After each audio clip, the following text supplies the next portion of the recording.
Good morning, good afternoon, good evening, and welcome one and all to the 16th episode of the Adventure Continues of Star Trek discussion. This show is where we watch and discuss a particular episode from the original series all the way to Enterprise, or in tonight's case, we watch the first of the 10 feature films, and we sit back, relax, discuss it with our guest, and our guest will opine on the movie, give any inside information they have on this movie, and of course, reminisce with great Star Trek. Of course, tonight I am joined by a wonderful panel: Captain Stone Cold Loki of the Starship Valhalla, and I also have Chief Engineer Tommy of Tommy and the Guinea Pig Collectives, and we also have Chief Science Officer Baron Norman Tag, and Operations Officer, the Smoking Patriot, also known as Smoking Nerd, joining us tonight. And without further ado, I'm going to go ahead and bring those gentlemen in.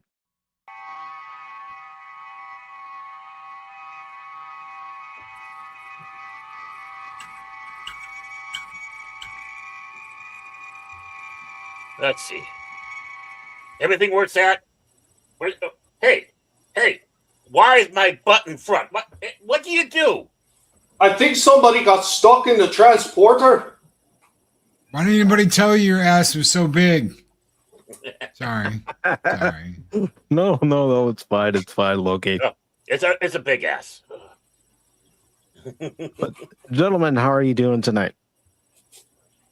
Doing good. I'm all ready for this. When you sent me that invite, I was like, you know what? I don't usually guest a lot anymore, but who could turn down hanging out with this wonderful group of villains to watch a Star Trek movie? No, Yes. absolutely. I couldn't second that emotion anymore. I mean, it's always really nice to be able to find some people that are willing to put up with this horrible pig for even a short amount of time. And you gentlemen are absolutely fantastic. And of course, all the people that wind up hanging out in the chat with us, man, you people are fantastic as well. This is really what, getting into the holiday spirit is all about, being able to hang out with good friends and be able to watch some good movies and everything like that. And it really is a shame that more people don't use the internet for those purposes. I mean, I know you've spoken about this plenty of times, Loki.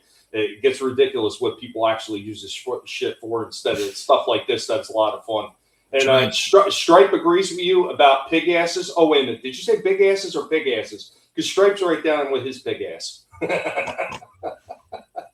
Well, all I can say is that opening really got me excited. I mean, that was an awesome opening to this, and it really got that. I'm not kidding about this. It just kind of got that. Oh God, this is like how I felt back in the day when we had good Star Trek, real Star Trek, because there is no other Star Trek. Admiral, I saw this when it hit theaters in 4K, the director's cut restored version, and that's exactly how I felt, brother. This is Star Trek. They had like a 15-minute preview where they talked about how they redid the special effects and how they did it, how they did everything. And it just made you feel, the music, all of it made you feel like, man, we're about to see some great Star Trek. You were right. That's what it felt like coming into this stream. Yeah, exactly. It's just, when I saw it in the theater for the first time and was underwhelmed by the time we got to the bloody cloud. And it's like, are we done yet? Because that scene was so long. That's what's so nice about it. They were able to finish an unfinished film. And I'm going to stop there because we could discuss this before the film, but we should discuss it during the film, in my opinion. Hell yeah. And like I mentioned, we had the animated series 6 years prior to receiving the motion picture. That was the last time we actually had a reunion with all but one member of the Enterprise crew, although he did write an episode, The Infinite Vulcan, and that is Walter Koenig. There were no nuclear vessels. No nuclear vessels. Nuclear vessels. Yeah, I know what he's a Rusky, but he's got to be a retard or something. Oh my God, dude.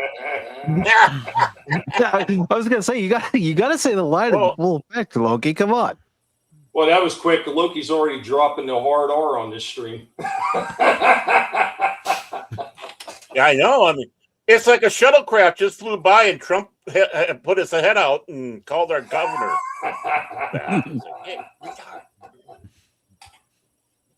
But before we get underway, is there anything else you gentlemen would like to add about this movie? I'm saving everything for the movie. Got it. Yeah, I think. Yeah, the only thing I'm going to say, I think it aged well, especially when they've done all this fixing. So I have a better appreciation for this film now that I'm older than I did as a kid.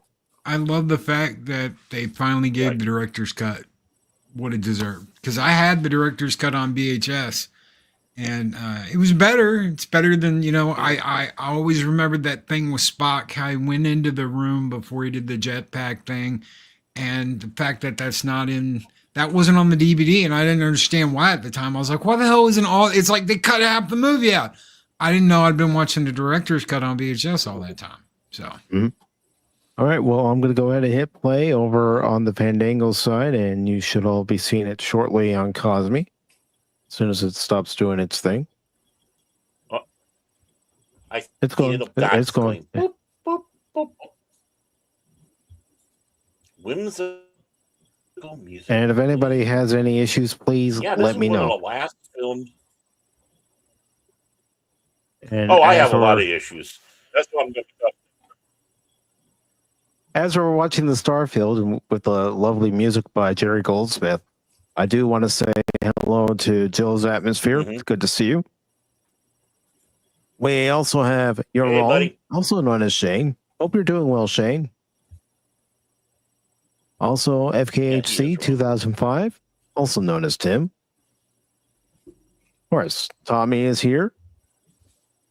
And the Admiral herself, Lady Mist.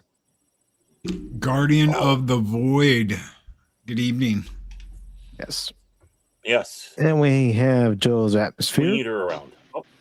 Who says that he saw it when it first came out. He was 13 years old, and it just blew everybody away. The soundtrack really adds a lot. The Klingon battle music and the opening is awesome. Absolutely. Oh. And Patriot. Yeah.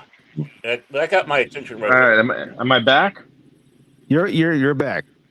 Okay, yeah. For some reason, my browser blocked mic in your front too. Mic and video access like abruptly, so I had to refresh the whole thing. But I think this is one of the last films to have an opening like this with the music. We have that music beforehand. I know Black Hole had it, but I can't remember. I'm sure this came out after Black Hole, and this was I think one of the last movies to do this. And we didn't have the stars; it was just a blank screen in the theater. And Patriot, since I haven't asked you this question yet, when it comes to Star Trek: The Motion Picture, what are some of the things that come to your mind about it? So the funny thing is I only saw it once for the longest time, and because I grew up on Star Trek 4 and 6, those were the two that I always hung my hat on. But the first time I saw it, I was a kid, and I'm like, this is boring. This doesn't have the humor or the action or the same level of effects. But then as I've gotten older, I've kind of really appreciated it as kind of like an extension of as more of an extension of the original series. Like it's still, it might be a new coat of paint. It might be a new setting, but it's still the same old crew, still same adventures, and just done more in a theatrical setting. But I absolutely love the movie, and that opening scene with the Klingons obviously is probably, I'd say, one of the top best openings in all of cinema. Like right up there with Star Wars, of just like way to set a mood, way to just set a mood and a presence. It truly sets up the cloud as a presence, not just, oh, this is a cloud. This is a figure, a formidable, and not even enemy, because you don't even know what it is. You just know it's a cloud. Entity would be a good word. Entity, yeah. I was trying to find the word, and entity, yeah. You can throw Nomad in there too. And Yeah. Nomad. and I'm going to go ahead and say this. Foos that This we're is calling not the Next foos. Generation's theme. This is the motion pictures theme, and it's always been the motion pictures theme, and it'll always remain the motion picture theme. You know, it's funny you bring Right. that up because Smoking Nerd, when you said that this one didn't have a lot of the humor and a lot of the action, I felt that way about TNG when it first came out. You know, being a kid that grew up on Star Trek and the swashbuckling adventures and the sword fighting and the fist fights, I thought TNG was boring as shit when I was a kid. Yep. Yeah. Oh, I mean, And these granted, opening, I hang my hat on DS9, so. Oh yeah, so do I. Cisco's my favorite captain. Oh, hands down. you know it. Oh, there they are. Look at them. They're so beautiful. Those ships. Mhm. Oh, when you first saw these Klingons coming in, it's like boom. And what's nice about the opening credits is they finished them before. They were just basically the stock cards that were put in front of the camera because they didn't have the time. It's an unfinished movie.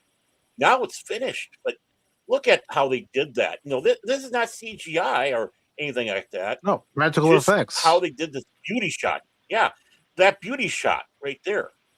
All that's touched up too from the original. Yep. So they actually used assets, pictures from the model, and they went in and touched everything up with computers so that it looked even better than it did in the original cut.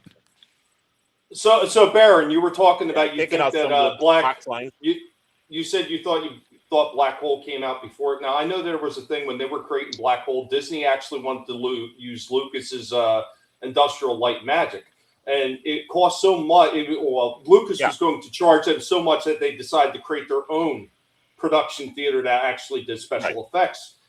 This movie is actually the first time which led to the founding of Industrial Light and Magic from George Lucas. So I think that they were working on this before they did Black Hole. They both came out in '79. Yeah, and Dykstra was the one that did a lot of the special effects on that. Ooh, look at that baby! Oh, And that's Mark Leonard, I've always although we loved it. didn't know it at the time. Yep, I didn't know it. It was a long time until I found out. I always loved the D7, or in this case, the Katinga class. Or if you want to go with the past Katinga. role-playing game, D7M. Yeah, or the D7M if you want to go with the. Yeah. As By the way, a- Mike, for me, it's not pulling up the site. Try leaving and coming back into Cosmic. Okay. Cassius had to do that a couple times. I'll tell you what, the first time that I went to the theater in '79 with my father and actually seen it, because he was this huge Star Trek guy. He's the one that got me watching the original series. The first time I went to see this at the theaters, I was very underwhelmed by it as a kid because it didn't feel like the TV show. Like Loki was saying, a lot of action and everything like that. There was kind of a lack of that. And it's the same thing like you said, Mike. I actually appreciate this movie much more later on and see the genius that this movie actually was that I didn't see as a kid. But there were so many amazing visual effects that they had in this movie that they, of course, couldn't pull off on the small screen. That I think is really what catapulted Star Trek into being able to be a long franchise running series in the theaters. I mean, if it wasn't for everything that they pulled off in here, I don't think they could have moved forward. I mean, everybody always seems to remember Wrath of Khan first, but it all starts with everything that they kind of laid the groundwork for with visual effects in this one. Mm-hmm. Well, not only that, if it wasn't for the fact that they were working on Star Trek Phase 2 at the time, and then the success of Star Wars, making Paramount go, what do we have? We have Star Trek. And saying, okay, let's make that first pilot for Star Trek Phase 2 into a motion picture, we would have never seen this. But we need Leonard Nimoy. Yeah. We can't do the movie without Leonard Nimoy. Exactly. He didn't want to come back. No, he didn't. You know, there's something else I don't think you're giving credit to, Mike. there's one other thing you're not giving credit to. So, I mean, it's not only the, Star Wars and everything like that. It's the rise of all these other science fiction based shows that were coming out at the time. Like it was the relaunch of Buck Rogers. You also had Battlestar Galactica. You had all these things that was actually pushing science fiction into the forefront. That was another reason why it's like, hey, these things are super popular. Like, now's the time to relaunch Star Trek and bring it out with all the hype that surrounded science fiction at the time. And I think a lot of those shows that were pushing the envelope, they never get enough credit for what they did for the whole franchise. They were vaporized. Now, just to let you know, every ship that was mentioned, in the background talk, was straight out of Franz Joseph's technical manual. All numbers and everything. Which, makes, in my opinion, the Starfleet technical manual canon. And of course, we've been talking about, industrial light and magic, working on the model work and special effects, but this isn't the only movie in '79 they did that for. Alien came out in '79 as well. Mm-hmm. Yep. Yep. The They thing I never find had funny the about giants. the whole opening scene. They never had the giants in the other one. They never had the giant stone, not like that. That's all new. No. Yeah, and that's the thing. that was for done with the those of us on the panel, we can compare this with our original VHS copies, the 2000 director's cut, and this. Mm-hmm. Yeah. And this is the superior version. It really is. Yeah. You can kind of tell that the foot there behind the bald Vulcan is kind of put in there slightly, because that wasn't there for obviously. No. And it's so neat that they have the first time we heard the Vulcan language. And this is also the first time we hear the Klingon language too. Yep. Has correct, there yeah. ever And been which was another? Go ahead, Loki. Has there ever been another series where they have gone in, they remastered TOS, they've remastered this, they what else did they remaster? TNG. TNG for Blu-ray. I mean, that is a ton of hours of content that they have remastered. I don't think anybody else can say that. Hey, we went back and we added special effects, we remastered, we took copy stains off the uniforms, we did all this stuff that we never thought we would have to do. And they didn't just do it for this, they did it for TNG and they did it for the movie. That's one crazy. example I'll give for TNG is the episode Darmok, because there's a exterior shot of the Enterprise and the phasers fire out of the torpedo tube. Yep. Well, in Yep. the remaster Blu-ray for that particular season 5, they fixed it where the phasers are firing from the saucer. Mm-hmm. Well, you've got that updated model, like what they did with this, with the Klingons and the Enterprise. The Blu-rays for TNG, they updated all the models. They went in and updated the ships so they looked even better than they did before. And that's what we always talk about when we talk about mixing practical effects with CGI. It's great. It looks freaking awesome. Stop getting rid of the models, man. Stop getting rid of the physical stuff that people work with, because that's what's messing shit up. Well, I think that's the problem is they don't know how to find that nice little, in between. They always got to lean either one way fully or the other way fully. They don't know how to incorporate both. It's a shame. I'm sorry. Go ahead. Oh, you're good. Well, you're good. I was agreeing. Yeah. And there's that shuttle. There's a classic shuttle up there. Which they added in the 2000 version of the director's edition. Yep.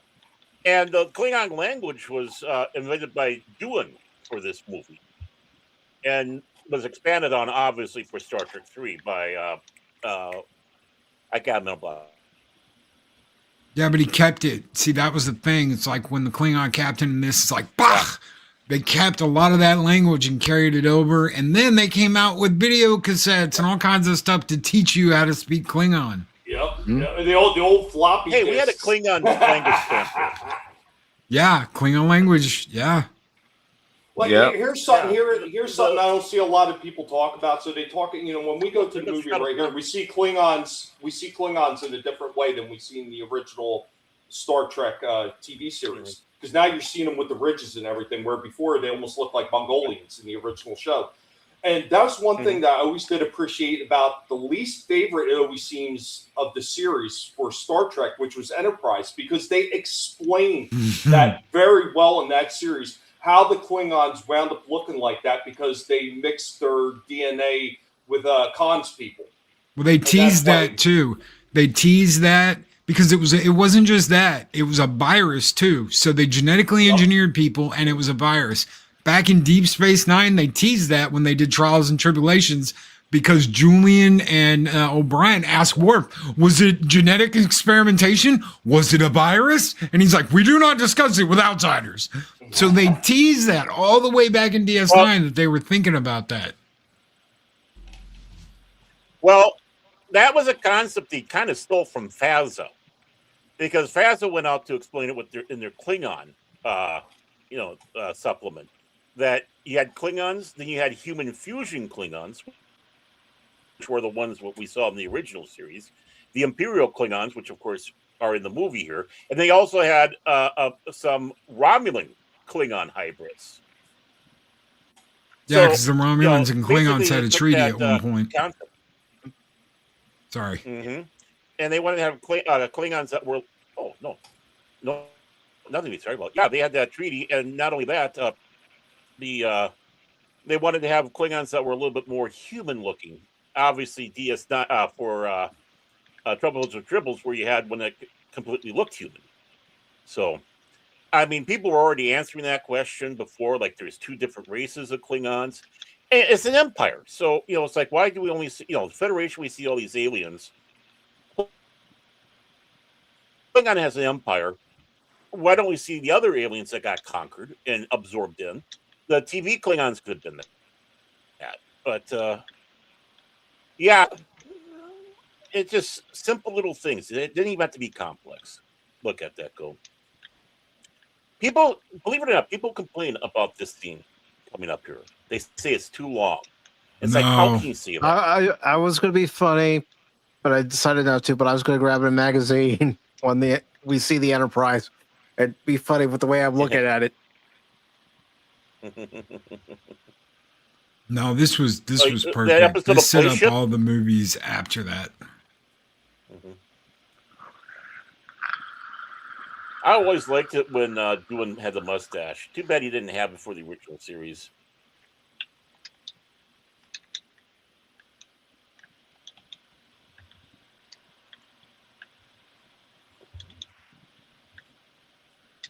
Hard to believe these two hated each other. Yeah, I know. I was just going to say that. I think the hate was more from Doohan to Shatner than the other way around, but yeah, they were not, they were not friends. And of course, we get to wonder which toupee this is that Shatner has for this movie. Well, the thing is, you need this scene. You need to be reintroduced to the Enterprise. You've heard that it's been going under a refit for the last 18 months. Right. Which, by the way, shout out to Vic Mignogna and his series that he did that perfectly tied into this. Mm-hmm. Oh, hell yeah. Oh, hell. Star Trek Continues. Oh, yeah. That was a great episode. No, tied in the Where No Man's Gone Before episode to the motion picture. I was on a panel one time with my friend Wes Moody, and he was doing all the Star Trek Continue stuff. And lo and behold, somebody had popped into the chat, and he's saying he was Vic, and I was reading his comments and interacting with him. And I told Wes, I said, I think that's actually really Vic. And he says, come on. And I said, I think it is. Throw him a link. And he came on, and we actually had a chat with him for a little while about the show. Oh, cool. Nice. That's awesome. I actually have a signed picture of him as Kirk. Well, he's a geek like us. Ooh. Yeah, James Cawley didn't really like what they were doing over there. But I think Vic Mignogna pulled off Kirk a lot better than James Cawley and his group over there. And another person we have to give credit for the look that would go forward into the 24th century of Star Trek is Andrew Probert, for the designs he put in. Mm-hmm. And the thing is, the music works for this. Yeah. Absolutely. Listening to these. Now, here he is. He's looking at it, and now it's going to come to our time to see it, and how the music goes. Boom. Oh, that still sends shivers up my spine. Oh. No bloody A, B, C, or D. just a new dress. It's like you said before, Baron. It's like you're going to your high school reunion, you're seeing your old girlfriend, and she looks better than ever. Yeah. Yeah, I thought it's supposed to be the other way around. Usually is. Usually they're barefoot and pregnant on their 8th little shitlin, and you're the one that's like, yeah, I'm looking good. Yeah. That was one of the things I did appreciate.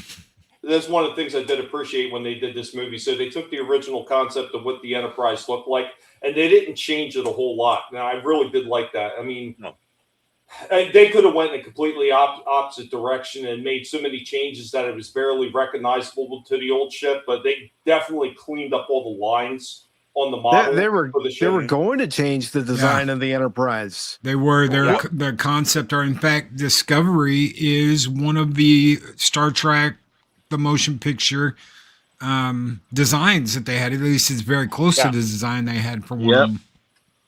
Yeah, they just basically took it and made it look sucky. Yeah, but and they were like, "No, we can't do that. The ship's iconic. You can't really screw with it. Make it look better, sleeker, update it, but don't change it." Yeah, that was designed for the upcoming thing they were going to have called Planet of Giants, which of course changed. This is the premiere episode called In Thy Image. It was one of the things is how you take an hour script and spread it out to 2 hours. That was one of the things they had with Star Trek the Motion Picture. What surviving script that they had for that they got to with phase 2. Hey, there's somebody in the window. Wave. They did have a two-parter. I can't pronounce that name. Kabate or whatever. It was a Klingon story. It was a two-parter. And Holly actually did, and those guys over there actually did a version of that for phase 2. Well, as it was clearly said in Star Trek Picard season 3, yep, definitely a Constitution class guy. I can't argue with that statement. Yeah, I'd say the only thing I was never really thrilled with is the uniform designs. I never liked them either. I love the Rathacon uniforms. I'm so glad they kept them. But yeah, I never was down with these. I like the Kirk Admiral uniform because there's different tone. It's just not one drab thing. I've always liked the Admiral's uniform. If they would have done that for all the uniforms where you had kind of a two-tone, it would work. But the thing is these also were used in Star Trek 2. They were redesigned to be the NCO offers, NCOs. Sulu's got a hoodie. I've never noticed that before. Sulu's wearing a hoodie. Mm-hmm. What a view of the bridge. Well, this was the only movie where they didn't use the standard flip open communicators. Correct, right? They had it was the wrist mounted ones. Yeah, they have wrist communicators. Yep. You can see it on Chekhov. I guess he doesn't have that. Yeah, and Uhura. They look like Kirk's got one. Uhura's got one. Yep. Yeah, I always found that why would you do that? Why would you go to a wrist one? That's just terrible. Mm-hmm. And then they had a version of that for Star Trek 2, which looked clunky. Oh, that's right. Yeah. The Reliant captain. He have one or something like that. Right. Yeah, he did. Yeah, both okay. Chekhov and him had one, and he took, I believe, Chekhov's, and that's when he was doing the God.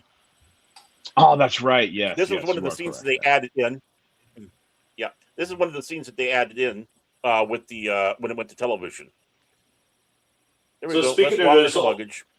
Speaking of those old communicators, so I still have my 1970s communicator that they put out back in the day, where it was a two-way walkie-talkie set. Yeah, I still have those damn things. They still work somehow. I don't know how. Wow.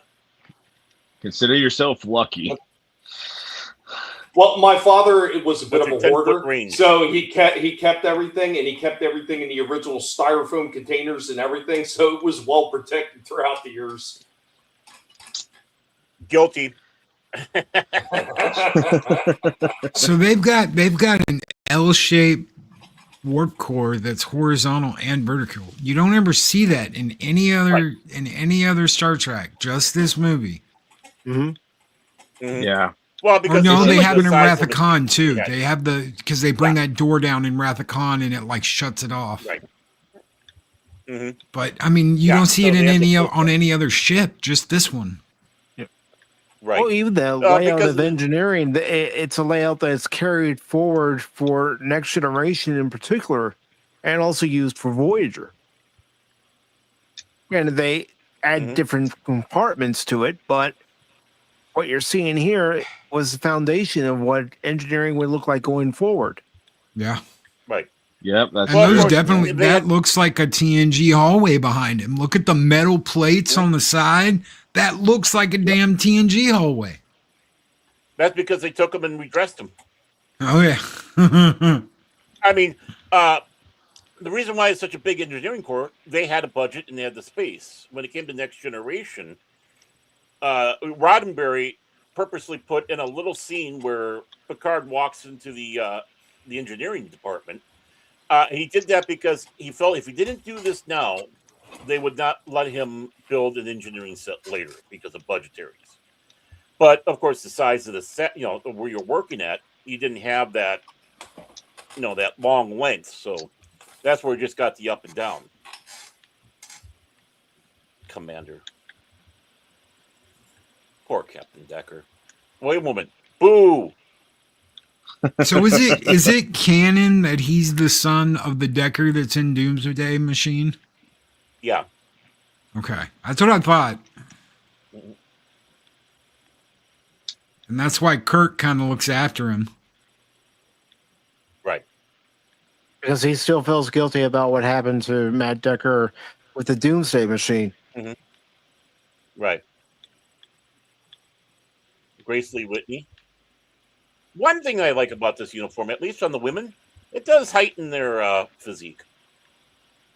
Now, I always found this an interesting transporter effect they had in there.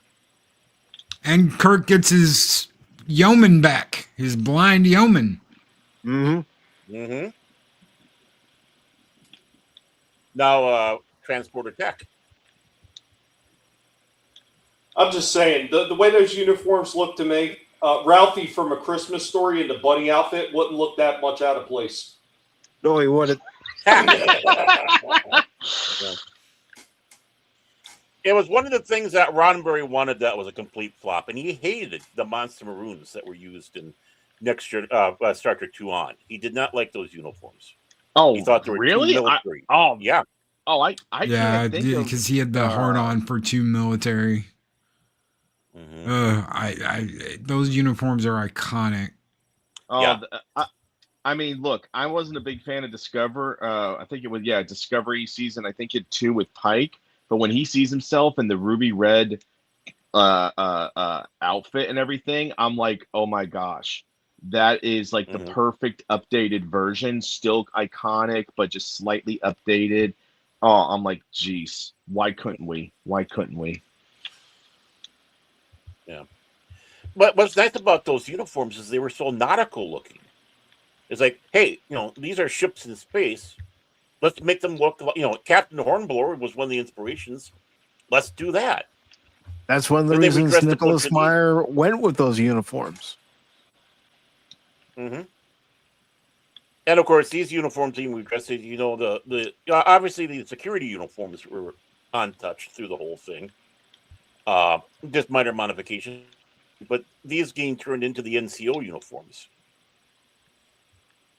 I'll tell you what, out of all the science fiction films that have been out there, like Buck Rogers and their outfits were pretty plain Jane for the most part. But out of all the different series where I loved their space outfits that they were wearing, it's got to be the original Battlestar Galactica, the way Starbuck and Apollo and all them looked in their flight gear. That stuff, was amazing looking. I love the way those uniforms looked. It was. Oh, I love the Galactica uniform. Is it good to see DJ Ronnie G? Get rid of DJ Ronnie G, especially for his first comment that he had on there. Throw him out. Throw him out. What did DJ do? What did DJ do? Look at that comment. Look at that comment. Way to go, DJ. He's fine. Hey, nerd. How you doing, DJ? What's going on, everybody out there? What's up, DJ? I always loved that display they had back there, showing all the Enterprises of the age. And of course, what do we see? We see the one pre-production sketch for the original Enterprise with the ring on it. Yeah, Joe's atmosphere. Yeah, the sets in the show were awesome. Yeah, agreed. The gentleman who was standing next to the black woman in there in that crowd, that's David Gerald. That was a mix of fans and family that were all in there. According to the twats of today, we weren't diverse back in the 70s and 80s and 90s. But look at that. Look how diverse that cast is. Hey, there you go, then, Mike. You're showing your bigotry by refusing to admit the sins of the past. You should be ashamed of yourself. I mean, of course, we watched a show that during the Cold War, you had an Asian, a Russian, a black person on. Yeah, because there was nothing going on with Asians or Russians or black people during the original series. It was fine. Yeah. They didn't exist. Yeah, they weren't doctors in the show.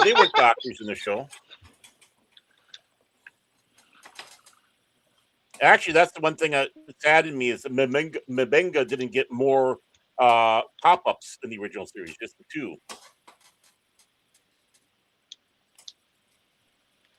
But no, we didn't have black doctors in Star Trek back in the 60s. Security officer. And you got that one guy in the thruster shoot like, I'm getting out of here. Well, it's going to be too late, dude. Yeah, I know. It's always kind of fun. Yeah, it's like, I'm going. Thrusters, don't fail me now.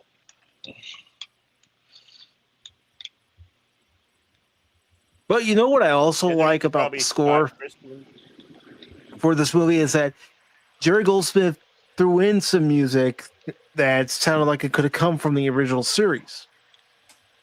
Right. To still give you that sense that, yes, this is that universe. Oh, yeah, especially when he does this one Captain's Log, because it's the theme. But he also has that organic. When you're kind of dealing with Vidri, you kind of have that little organic sound to it, and that bong.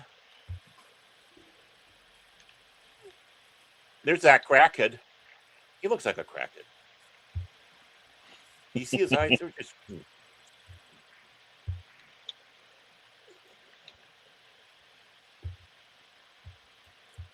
Normally? Are you sure?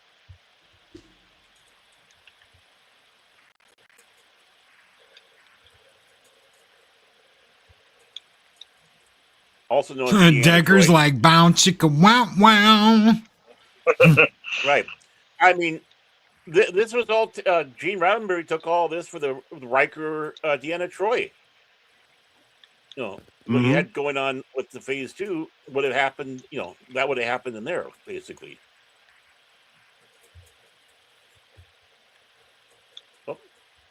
Oh, did we lose Loki? Yeah, I don't know what happened. It just said trying to restart StreamYards. I was like, okay. That's been happening with people. Yeah. Because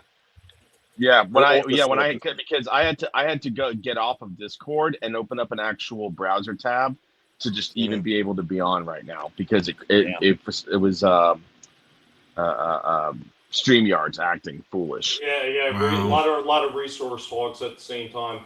Here, Yeah. I got another oddball for you, and I'm pretty sure it still works. It was boxed. You know what my dad had sitting in his basement? Hmm. A theremin. Oh. Woo. Yeah, what they used in the original Star Trek theme music. Be in the office room. No. And here comes Hippie McCoy. Yeah, but if you listen Now, to the the sound humor effects, you can comes hear from the the original toys. transporter Yeah. sound effect. Yep. Yep. Exactly. They drafted me. Yeah, I mean, this is where you get the humor. It's a drier humor, but it's the natural humor that you had in Star Trek. Yeah. I love this scene.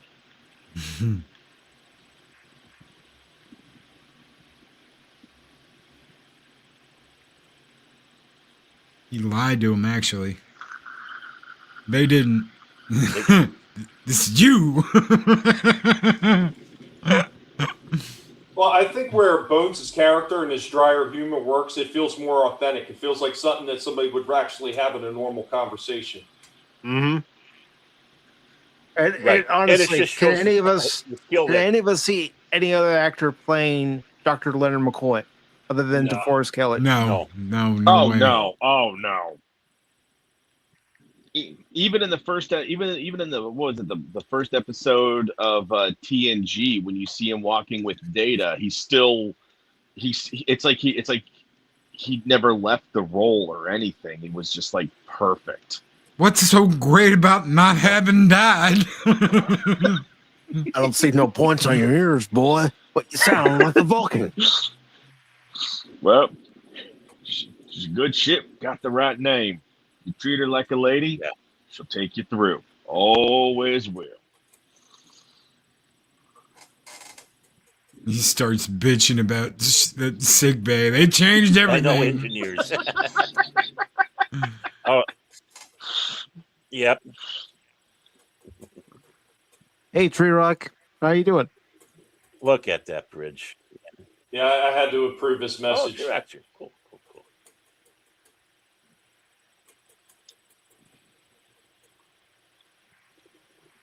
I don't know why they changed the bridge stations for Star Trek 2. I like that Spock was behind. You know, if anything, if they did that, they should. Isn't the put bridge Aurora behind it. smaller? No, it's about the same size. I thought it In was fact, well, no, smaller. in fact, no. The original bridge was wasn't huge. I think they, if anything, might have just a little bit larger. This one. Looks a lot less cluttered than the original one. Right, more space. Well, yeah, because they took out a lot of the sit-down stations had those stand-up ones. God. This Well, is and then the big Look at that. remember the big railing bars that they had in the original one too. Yeah. Look, the guy's doing a A flip. I love that guy down there. Does a flip and woo! Look how beautiful she is. These beauty shots. I mean, They did a wonderful job filming the model. Yep. I've always the said thing is on the what? Oh. Okay, I'll continue. On the YouTube, some guy basically took the models that we can all get at the store, did them up so beautifully, and now he's doing practical effects. Yeah, I shared Showing that that one they could've time done on Pop practical Talk, and effects I to make it look shared the better. link with Loki. That YouTuber who films the I models. just saw a new one. Yeah, I mean, he's doing shots like this with those models that you never got to see in the original series. I mean, there's one thing that nobody can deny about the refit Constitution. It certainly gives good ship. Like, you look at it and you're just like, wow. I bet you it gives great helmet.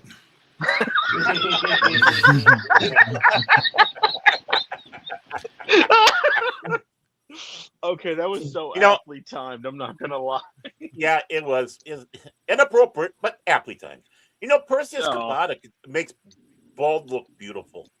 I have to sit back and say that. She was crying when they shaved off her hair. I know. Well, she agreed to do that too for the character. Yeah, originally it was just going to be a bald cap for the series, but for this they went, flying by Jupiter. Jeez. Anybody want that scene where the Enterprise is going by Jupiter as their desktop background? And listen to the music.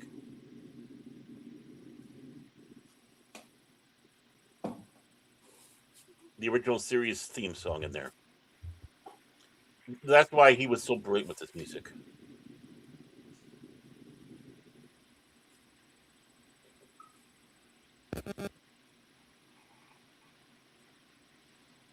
They do not. No, going back to the Klingons, so.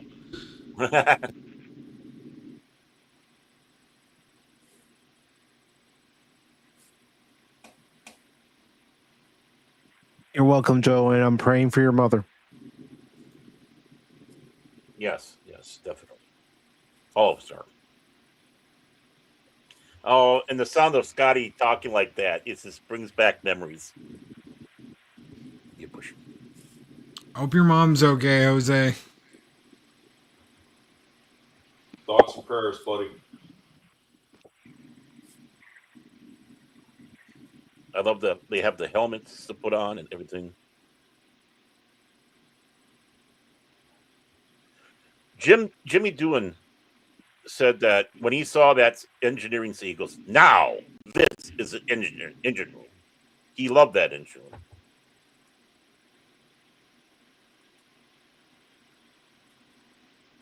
They changed the music here when it goes into red alert. I don't know why they did that, but the warning klaxon is changed in the director's cut. And the voice.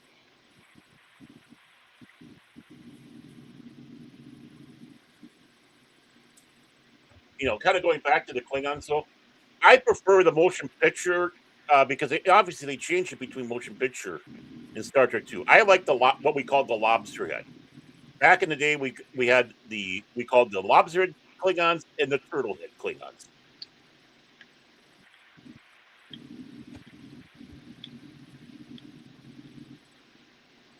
Okay, everybody, bounce your chairs.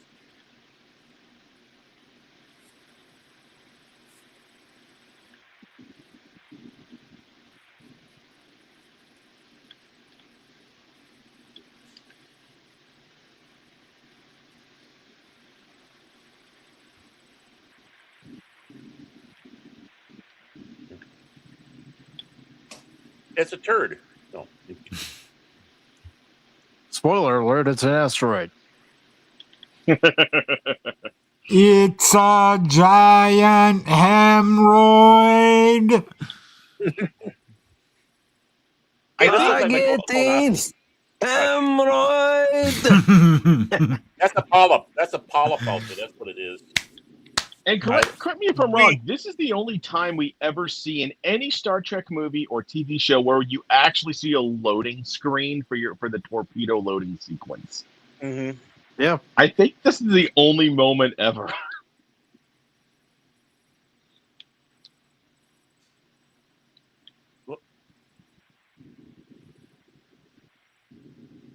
Belay that taser. We used to make fun of this scene all the time. We try to talk like how they're talking in there.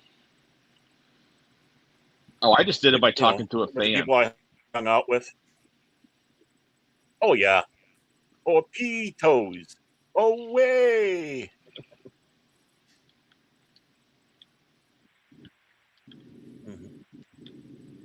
I love how they did that with the weapons station in this.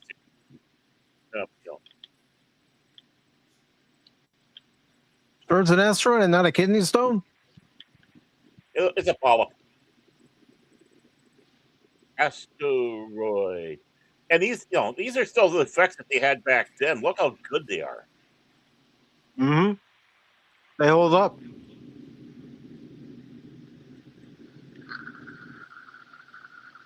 Eight seconds. Okay. Cheetos away. And they're blue, not red. Mhm. Yep. I was sad they changed that. Well, hey, Yeah. I mean, at least we still have quantum torpedoes that are blue. Yeah. Yeah. True. That was kind of a nice thing. You had the Klingons had the red, the Federation had the blue. Now And I want to Romulan dig had up green. Yeah. Well, there was a lot of different franchises that did differentiations like that between blaster effects. They did the same thing in Transformers. The Autobots blasters were like an orangish red, and the Decepticons were all purple energy. Mm-hmm. Or the X-wings and the TIE fighters in Star Wars. Mm-hmm. What's funny about the original or the sequel trilogy, not sequel, prequel trilogy, was that it was flipped.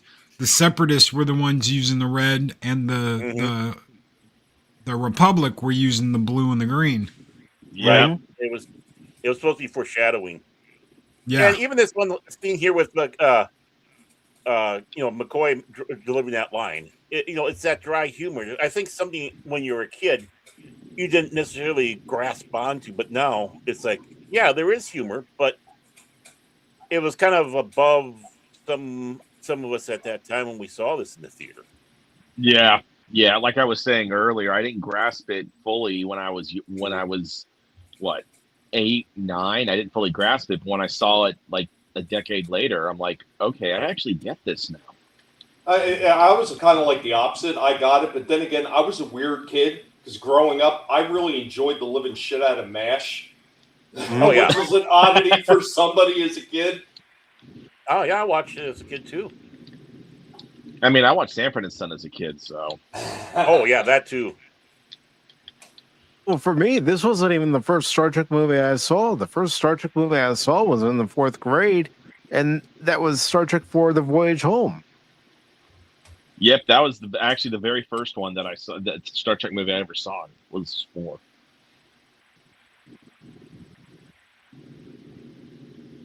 And a lot of that had to do with the fact that my teacher was a big Star Trek fan. God bless the good teachers. 2.5 years he's been out. I mean, they've been all apart. It's like trying to reconnect after being away from a lot of these people. Well, again, Nurse like Do they that with this. Go ahead, Loki. I just said nurse made me through these times. But again, like they even mentioned, this is a completely new Enterprise with new systems. It's not like the Enterprise that Kirk left. Yeah. Yeah.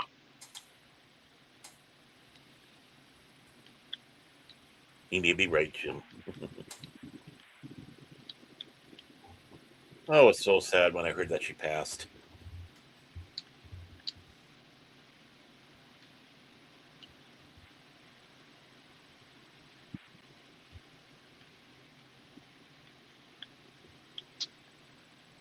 Yeah, you can see the foreshadowing.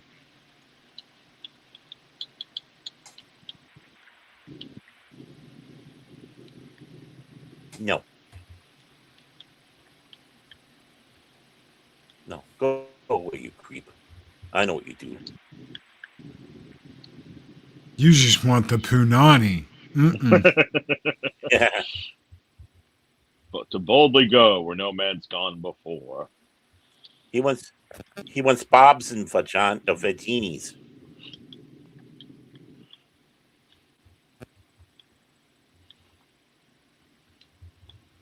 Yes.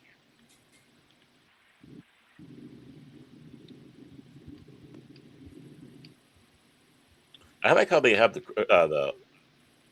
voiceovers.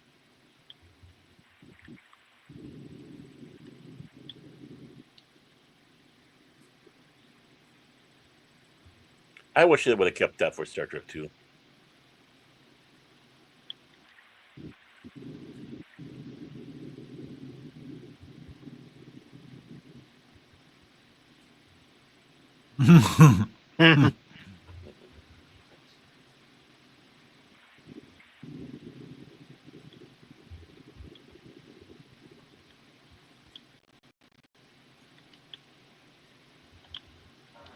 You can kind of tell something happened between those two.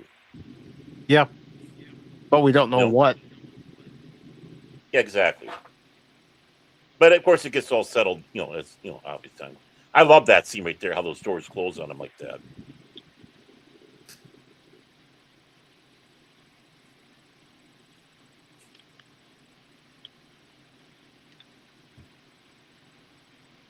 I think this is the only movie where we actually see this particular type of shuttle.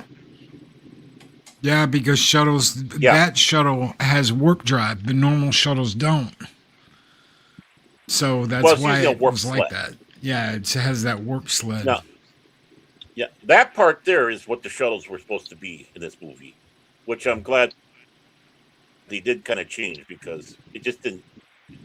It just doesn't really seem to fit in the aesthetics. I love how that flipped around like that. Whenever we're seeing it, it's like, oh, that is cool. How did they do that? Then watching it through the lounge. I mean, some of these shots they did in this movie were just awesome, in my opinion. Oh, here comes one of our clips. Oh shit, that's Spock. Yeah. But he's a bit changed because of his coloner and his connection with the probe. Spock.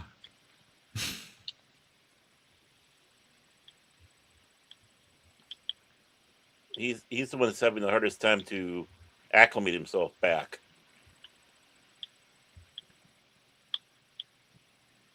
Oh yeah, take it. Yeah, take it. Take the seat. All yours. Well, that was the way I was doing this thing called In Search of, and now I thought it was Invasion of the Body Snatchers the year prior. Aren't you dead?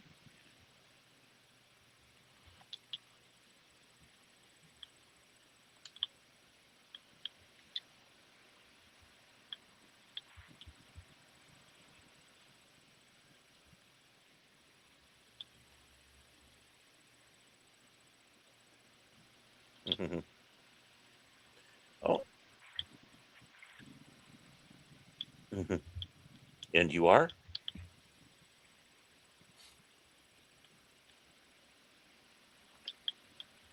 Yeah, he does this part so well, trying to reassimilate back in.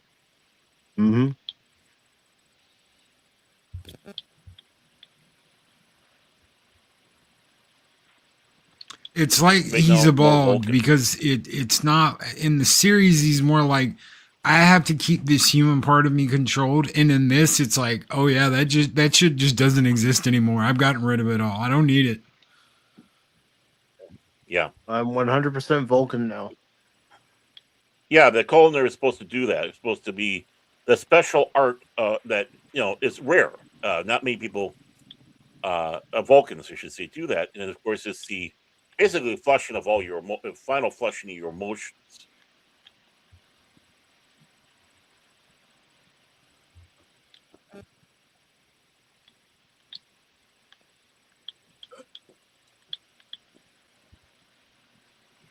Why is there a black guy in engineering? We never had that. That never happened. Star Trek was always diverse. Yep. I love the throttle control. Oh yeah, Sulu's got actual controls. That was one thing I did like about this one is that it showed an actual accelerator, not just like press a button, go forward. There was actual some form of manipulation. Yeah, some tactile touch. Yes. Actually, one of the only things I liked about the J.J. Abrams original movie was the fact that they had like that same device on the bridge of the Enterprise.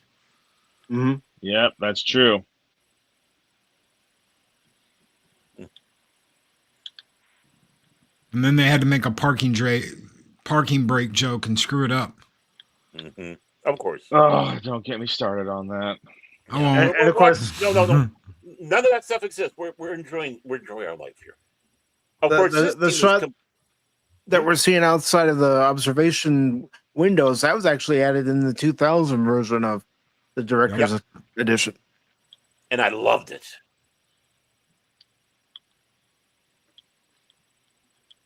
Quit fighting. You're taking me back.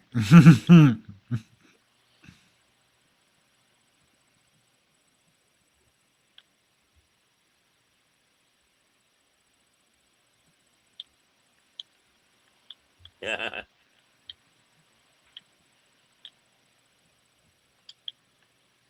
And there's still a lot of humor in this. Reestablishing the relationship between Spock and McCoy.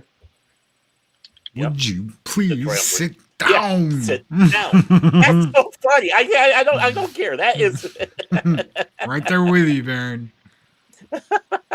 That's so Star Trek. I mean, that was honestly a great thing about just you really saw it captured in the 6 movies was Bones and Spock and their relationship and just how it evolved. You know, it was just so different. It's still different to this day. Mm-hmm. I'll be right back. All right. Well, again, say what you will about the Final Frontier, I still say it's about the brotherhood between Kirk, Spock, and McCoy.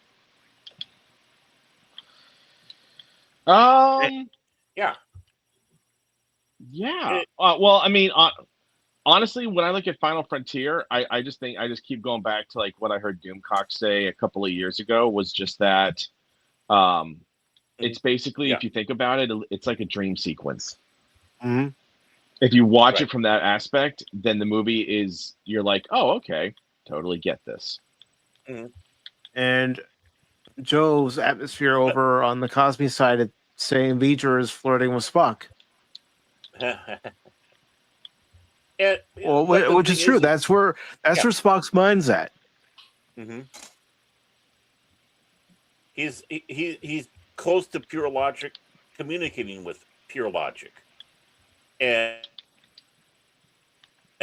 that pure logic wants to touch God or feel humanity, emotions, you might say. And Spock is going to slowly gain those back.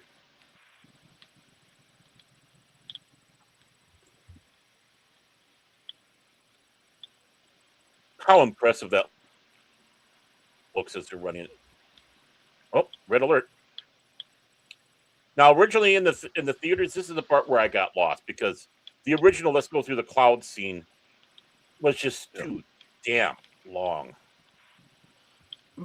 And again, getting to something I had mentioned earlier, that piece of music when we're on the viewing screen and it's at red alert, but just the way that music is, it's reminiscent of the original series. Yeah.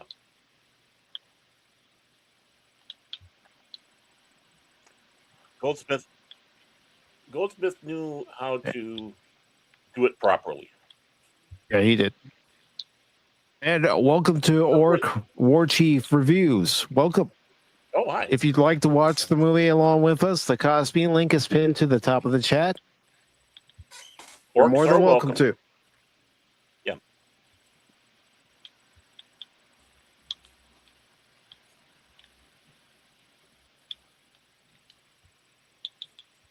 Mm-hmm. Has anybody experienced any buffering or stuttering? A little bit here and there. Not much. There was just a couple. Yeah, here and there, but nothing major. Okay. I just want to make sure it's not like it was when we were watching Superman. Oh, you'll hear me bitching if that was the case. You know me, I whine a lot.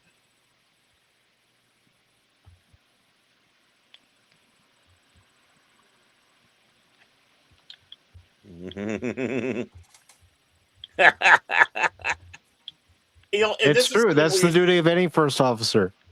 Yep. And Kirk is relearning that after being away for so long. But he's used after sitting behind a desk for so long. Mm-hmm. Again, these are the same graphics, man. Oh, she looks beautiful. I mean, I'm sorry to the original TV series one, as beautiful as she is. That's my favorite Federation ship right there. The refit.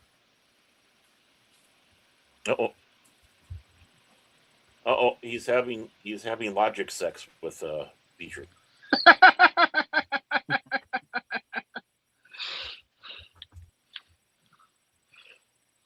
Well, we do know that the Vulcans have telepathic abilities. Right, limited, but yeah, they do have it. I'm not gonna lie, when you said that, Baron, all I could think of was that scene in Demolition Man when they put on the headsets. Oh. That's all I could think of. Oh yeah.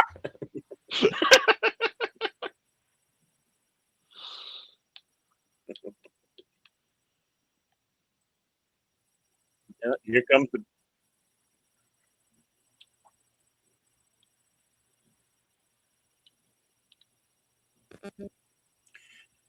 You know, it's kind of funny though. When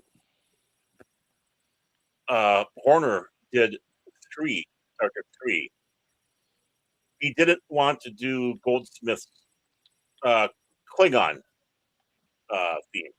He thought it was too noble. That's why he made it more that whirling dervish type of.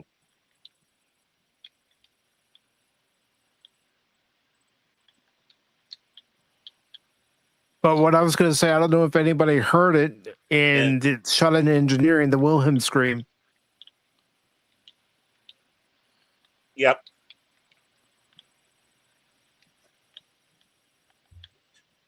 Of course, the scene coming up here with Ilea healing him was added in.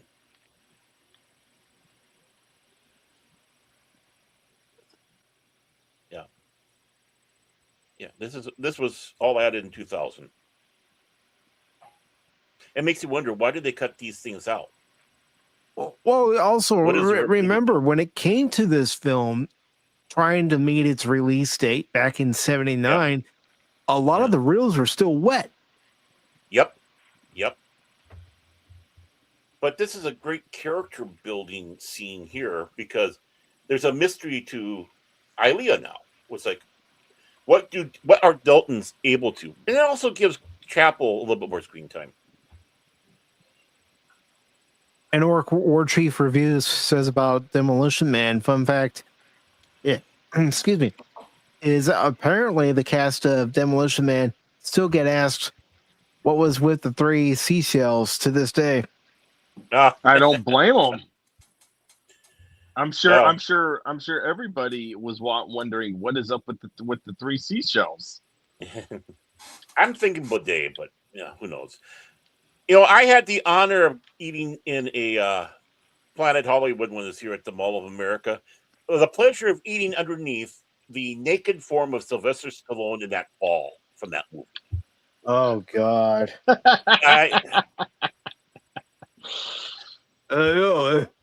not kidding.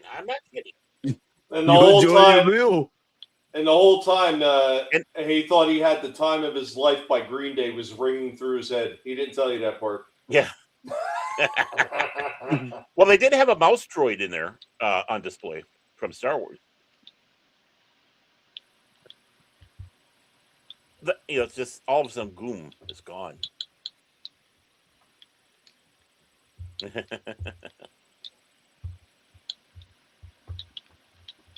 See, that right there is, again, the natural humor, and it's dry. It's Star Trek. Mm-hmm. Yep.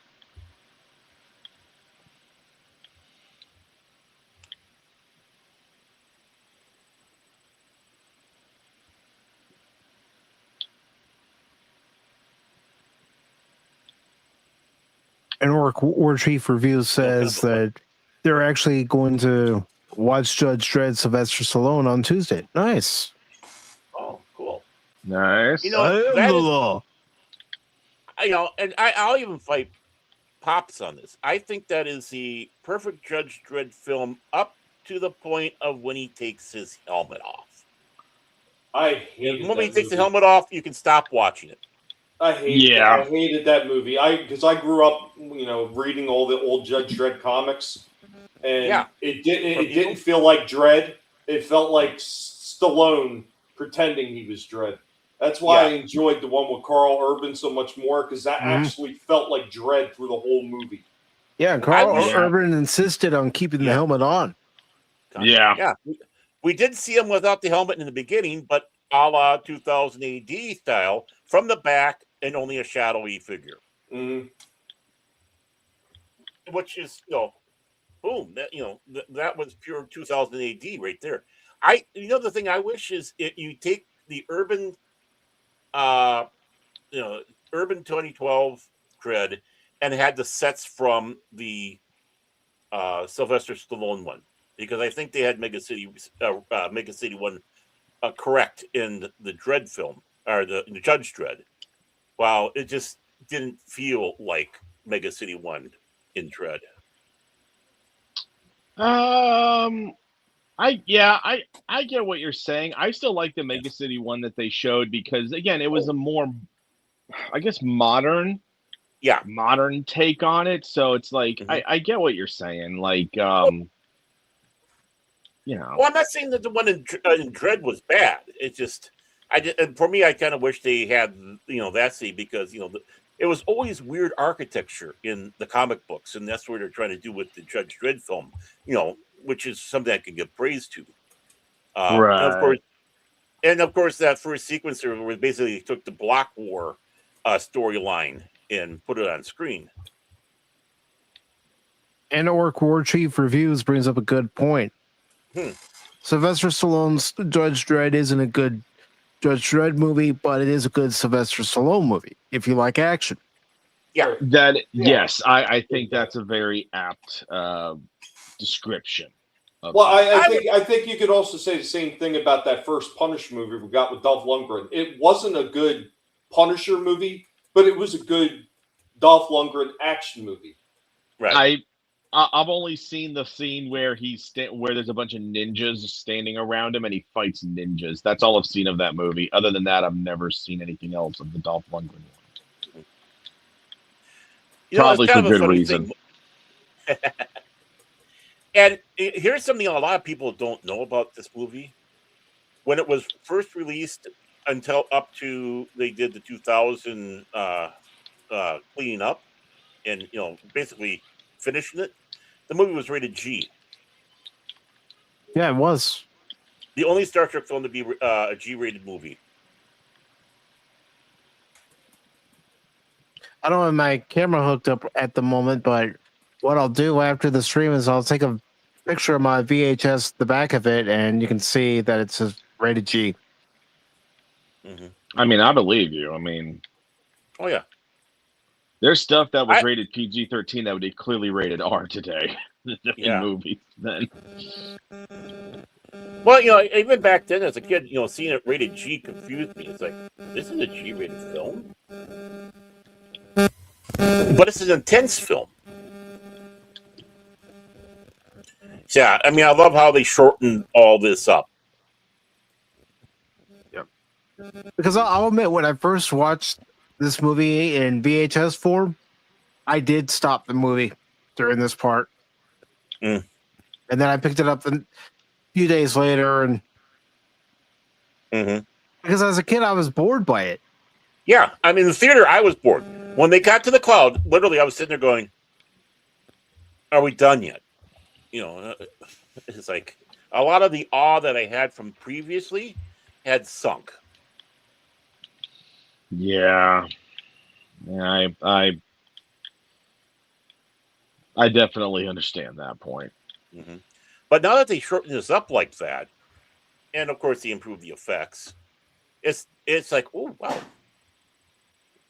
I think this is the only time Nichelle Nichols had a fro playing Aurora. Not that there's anything wrong with it. Just look, it's like, oh, that's a nice. It was the look of the 70s. Yeah.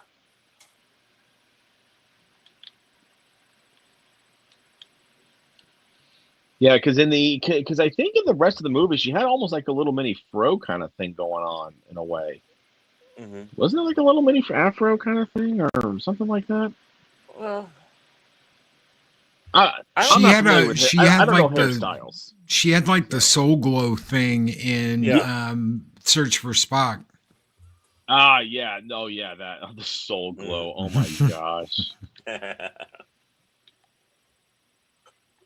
But you can't deny she was absolutely hot in Star Trek V.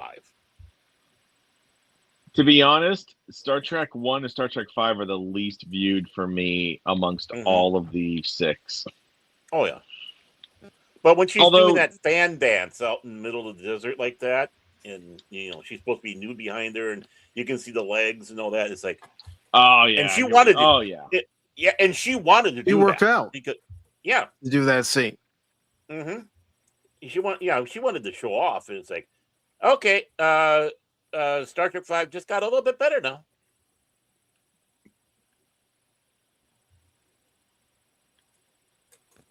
Of course, where did she get the poems? But we won't.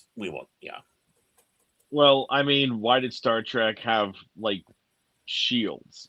And I'm not, and I'm literally talking physical shields. I'm like, you guys can fly through space, obliterate planets if you wanted to, yet you use basically see-through shields? Yeah, like riot shields. Yeah, basically.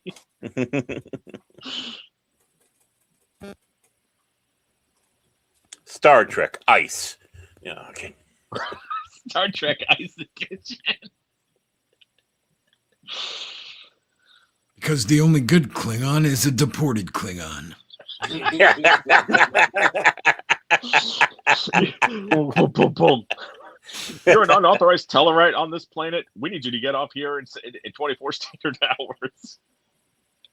Knowing Tellarites, I think a lot of people would be pleased and relieved if they got rid of Tellarites. Said, go home.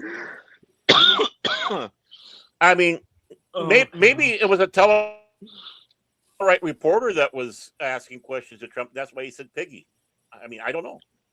Oh, the funny thing is, you could do that with Star Trek or Star Wars, and it would be funny as hell. I love this scene here where you see this is the ultimate 70s art where you see the little Enterprise going across there that you would see in the fan arts and stuff like that. It was just like, wow. Well, the thing about this is that the way they make it look so like monstrous and alien and whatnot. Like it's black with the blue glow, and it's just like it's almost like it's otherworldly. Mm-hmm. Right.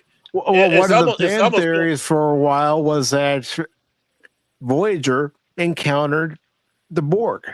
I've heard that one, yeah. Well, and the ship that is at the end of this is the Borg Voyager ship that is in Star Trek Online. So the ship you see is actually one of the boss encounters in Star Trek Online, and that's supposed to be a Borg ship. Right. So. But this, looking at this is almost like it came out of Cthulhu. This is, Star Trek just met Lovecraft here. Yeah, They do that in the Star Trek, the Return books that Shatner wrote. Is that Spock had already been assimilated because he mind melded with Voyager. So the Borg are like, they think that Spock's one of them because he mind melded with Voyager. Well, another guy that did a lot of stuff from Geiger was Ridley Scott. Right. So stuff with aliens and stuff with Blade Runner and everything, that was all based off of freaking some of his work. So pretty interesting stuff. It's like, are those things that it shoots out? They look like mines, Yeah. What exactly are those things? And that's a wonderful thing. It leaves all these mysteries. You see this, it's like, what the hell is this stuff? And it never gets answered, which is good. And Joe over on the Cosby side says that the special effects guys were really showing off during this part. Mm-hmm. Yeah, I mean, there's two major showing off scenes: the Enterprise and this. Oh, well, what if those glowing things, Baron? What if they're what's left of actual suns that this thing took for energy sources? That'd be interesting. Originally, when they filmed this scene, they had a couple of security guards fire their phasers at it, and they got zapped. Then it took Elia. And Joe wants to know from us: do we think that they have an entire model of it? Going through Voyager, probably somewhere in Skywalker Ranch. Well, they do have the original design of what it was supposed to be at the end. I don't think they ever made that though. Mm-hmm.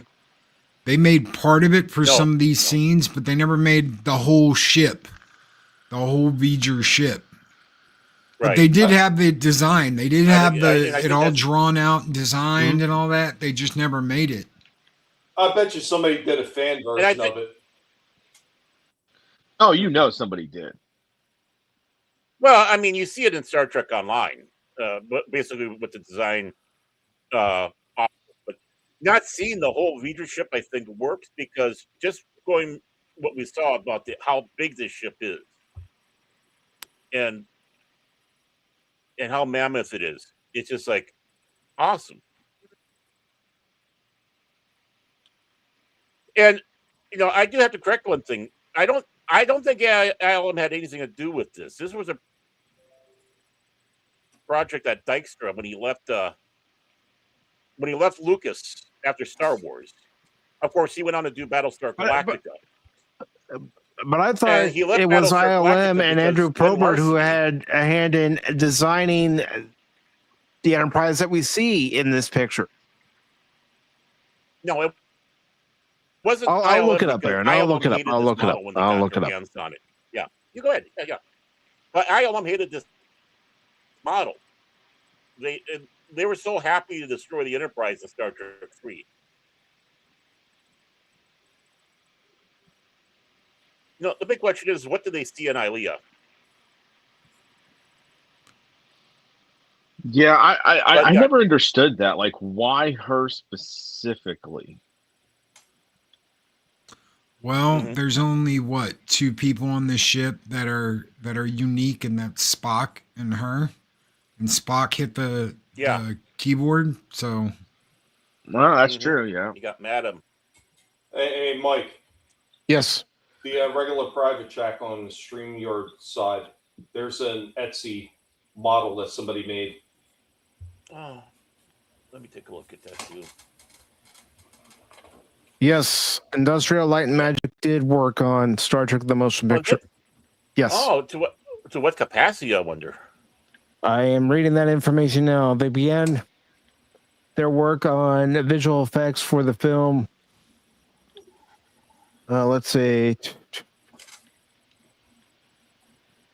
That pertains to Star Trek 2. I'm talking about Star Trek: The Motion Picture. Right.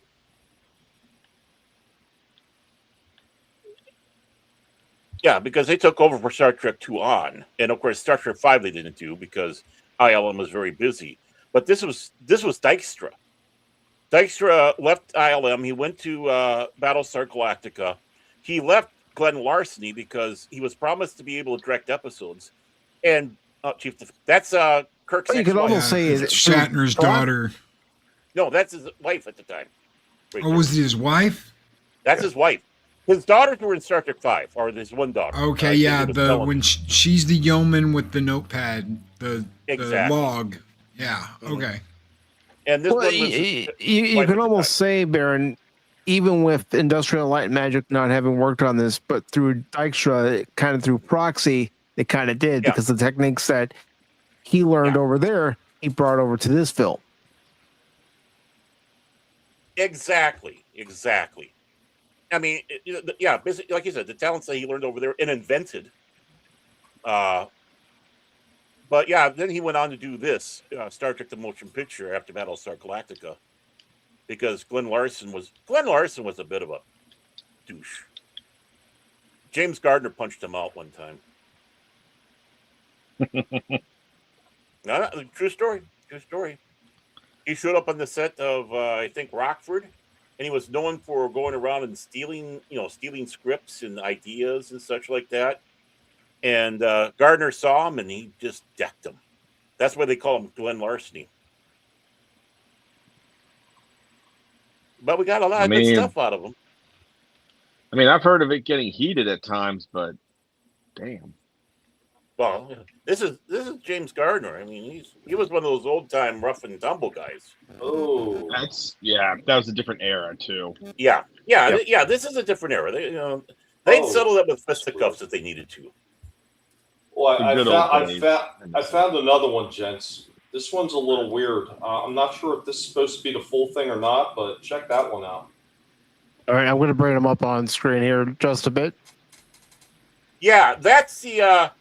I think that was for the 2000. That's the design that came up for the 2000 film. Yep, that's it. Mm-hmm. Because we never saw the full Voyager in this movie. Here's the first link that Tommy had put in the private chat. Then I'll grab the second one. Yeah, that's like the set with. Yeah, that's like the set that we see from like the movie. Yeah. Yeah. Not bad. Could be a little bit better work.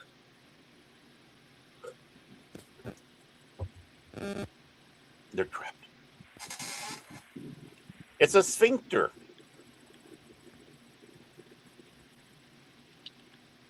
A chocolate starfish? Yeah. Okay, I actually have seen this. Yeah, that.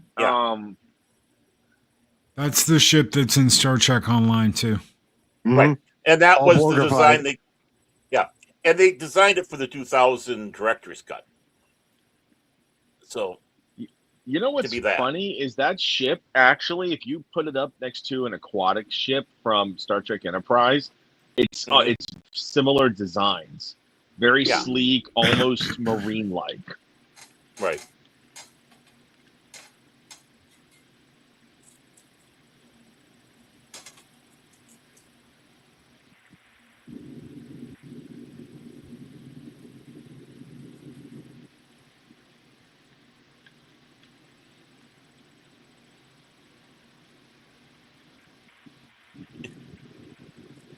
Yeah, again, that right there again is pure comedy Star Trek gold. When people say there was no humor in this film, there was, but it was dry, conversational, believable.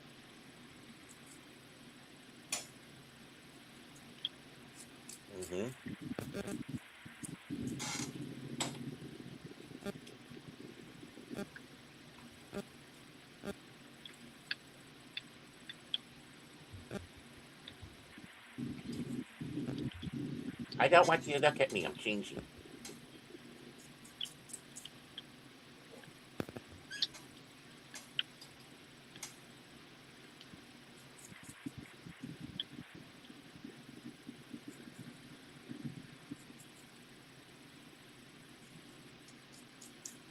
The comic, and they continue on with their series. They kept the Felco. They kept, it's like, wow, the continuity was beautiful. Mm-hmm.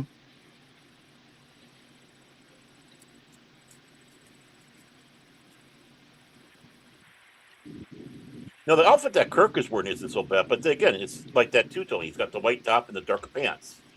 There's something that breaks up that monotony.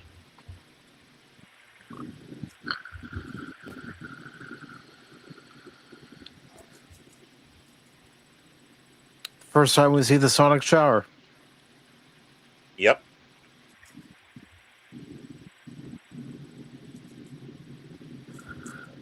Wait, do we ever see the sonic shower again? I'm trying to remember. I don't think so. No. See Deanna in a bathtub. Yeah. During the episode Genesis.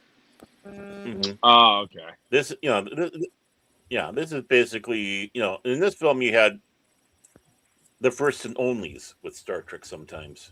It would have been funny if they showed Janeway in like a hot tub and then boom, Q's there with her. That would have been funny. A bubble bath, Kathy? Oh, you naughty girl.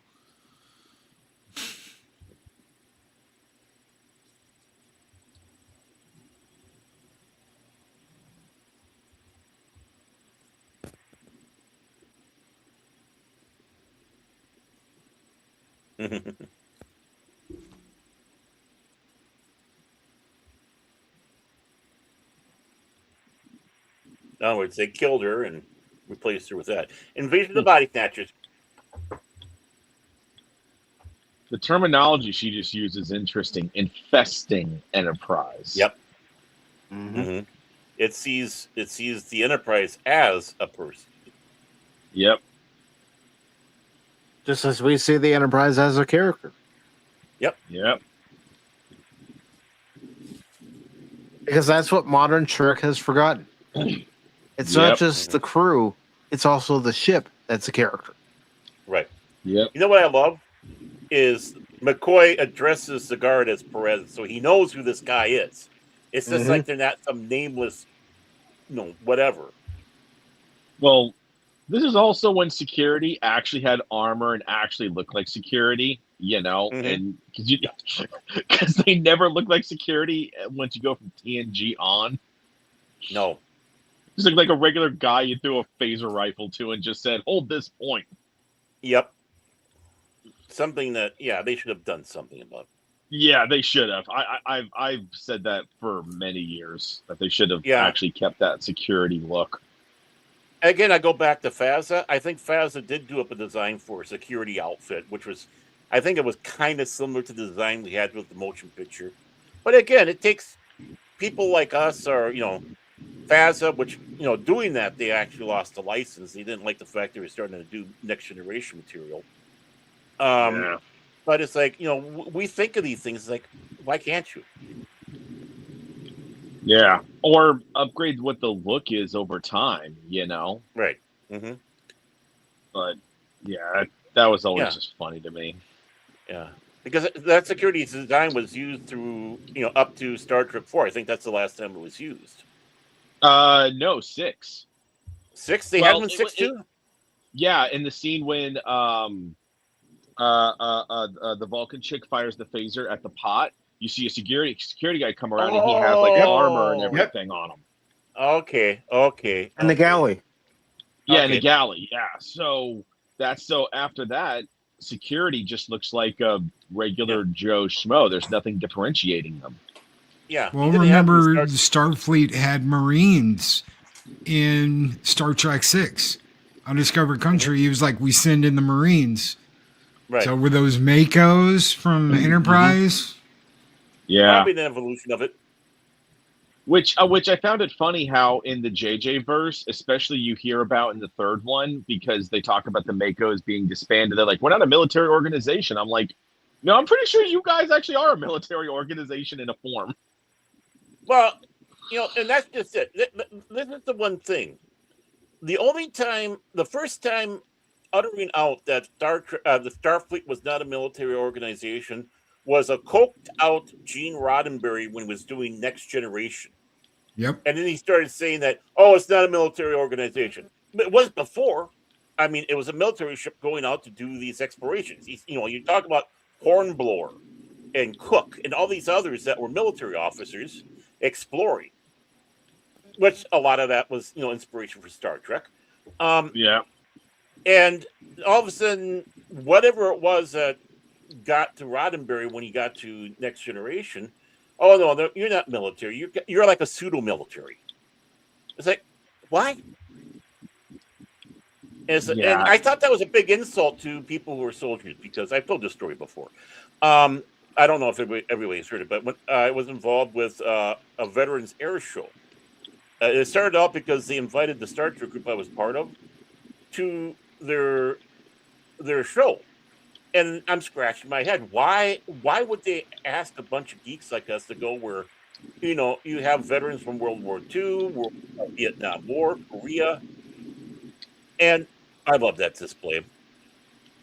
And, when we got there, I was nervous. It's like, how are these guys going to take us? It's like, here we are, a bunch of geeky, dumb guys and girls.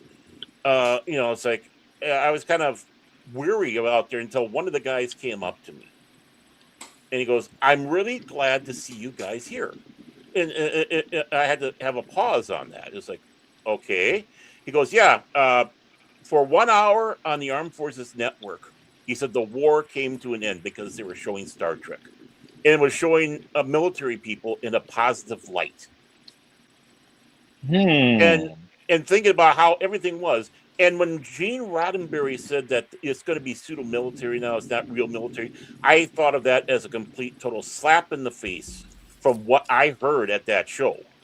I mean, that these guys were welcoming us geeks in there because they were looking at us as how the military will look in the future. Yeah. Yeah. That's why they brought us there. And it's like, okay, I get it. And of course, the next year I was on the board of it, but yeah, it's just like, wow. Then they clicked on me a lot of stuff just by doing that show. So yeah, you're military. You guys are military. You got big weapons. Roddenberry was soiling his shorts, explaining in Glee, explaining how the phasers on the Enterprise D could destroy a planet. Well, if you got something like that, that sounds military. Mm-hmm. Yeah. Which I've always been sus about how powerful sometimes some of the Starfleet, like when they'll say that, they're like, oh, these weapons can always destroy a planet. I'm like, okay, great, but like we never actually see that level. I mean, you guys struggle to sometimes get through the armor plating on a ship. How do you intend to blow up a planet? Exactly. If the phasers were that powerful, they should have been able to stand a chance against the Borg. Right. Oh yeah. I mean, shields. I mean, theoretically, you could fly right through a star, like literally straight through a star if your shields were that powerful, because you're able to withstand full power disruptors or weapons or phasers. Borg didn't actually have shields. They had a field around the cube that neutralized energy weapons, but it wasn't like a shield like the Enterprise has.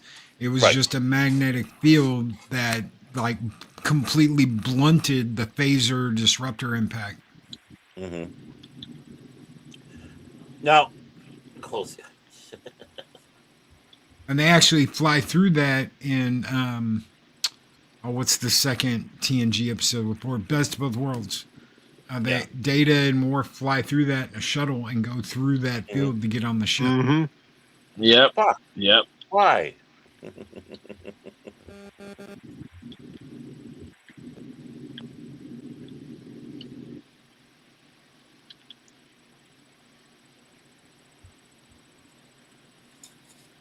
How would she know? Off screen. Well, yeah, but when? I mean, she just got on the Enterprise. You wouldn't think she had that much time to talk, but maybe there was a little moment somewhere. I think she was going to be the doctor on the ship. Because the only reason why Bones came back was because of Kirk. Yeah. Oh, yeah, she was the going to be the chief medical officer. That's why, Chapel's the doctor now. I'm going to need a top nurse, not someone who will argue every diagnosis with me. Yeah. He said it earlier in the movie. Yeah.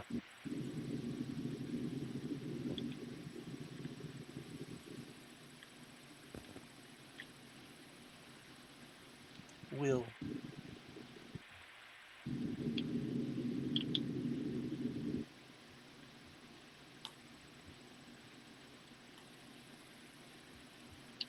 It's a sex pot.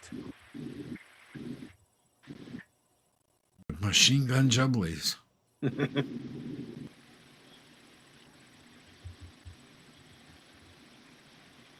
We used to call them Fem Pops back in the day.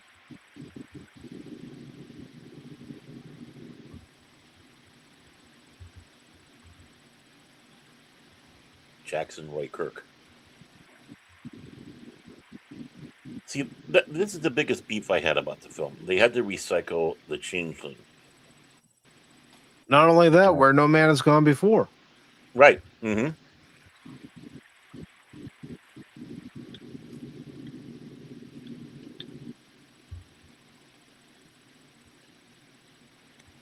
This is a whole mess.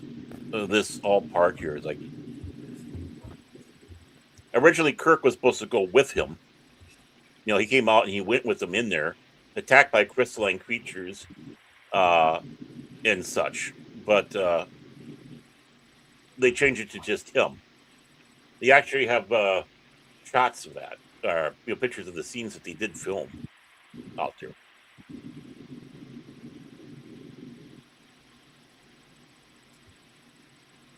Seeing that that suit, it's like, wow.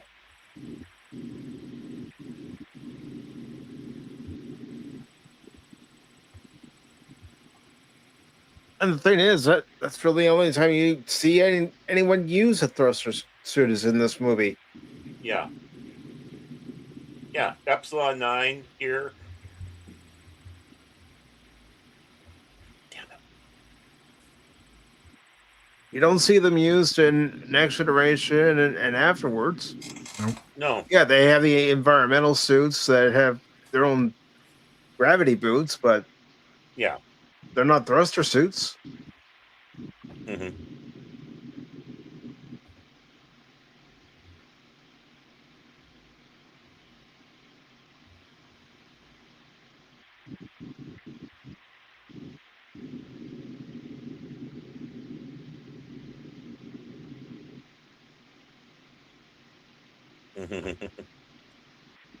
I love that little display.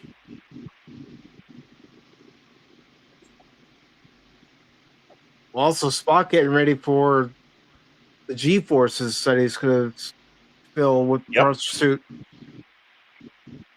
And hoping he doesn't smash into the thing. Please be Yep. big enough. Please be big enough. And those are his human emotions. Mm-hmm. They're coming back.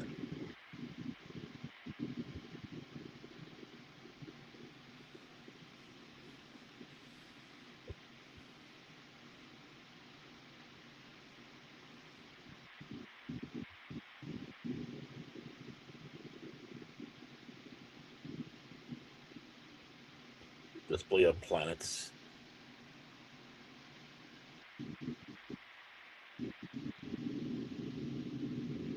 That I thought planet's that was a always neat been effect. thought of as the home planet of the Borg.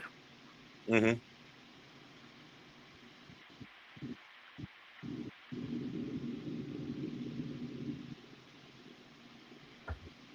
I mean, all of this is like 1970s artwork come in science fiction artwork come to life.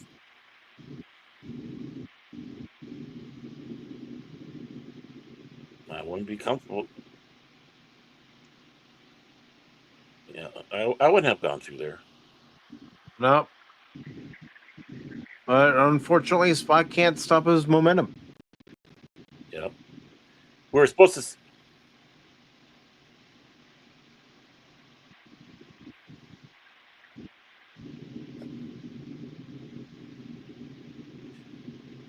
Yeah, we were supposed to see the Klingon ships in there too, on display.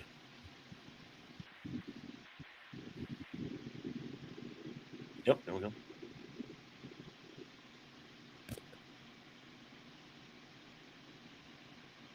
And even DJ says over on Cosby, yeah, I didn't want to ruin it, but how does he decelerate? Mm-hmm. Well, just like Star Trek 4, where all of a sudden the ships are flying and they stop because the power went out. It's like, no, they would have continued on into the wall or something. Mm-hmm.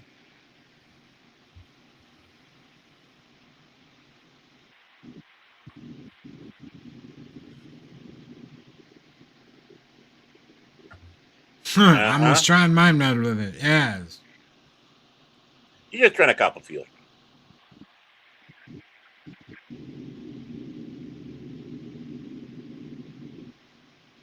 And we get a glimpse of what Spock's seeing. Mm-hmm. Even a brief look at the Voyager probe.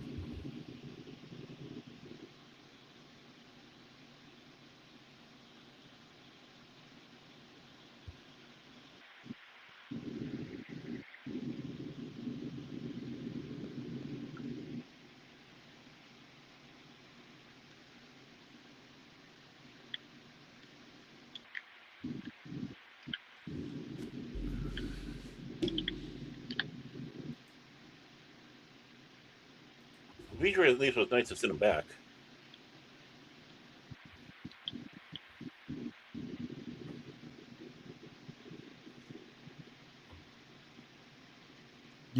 it's serious when Spock starts crying.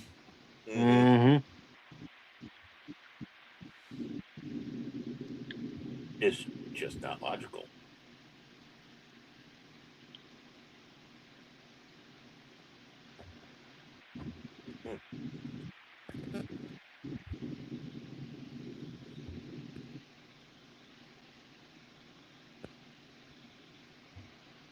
He laughs.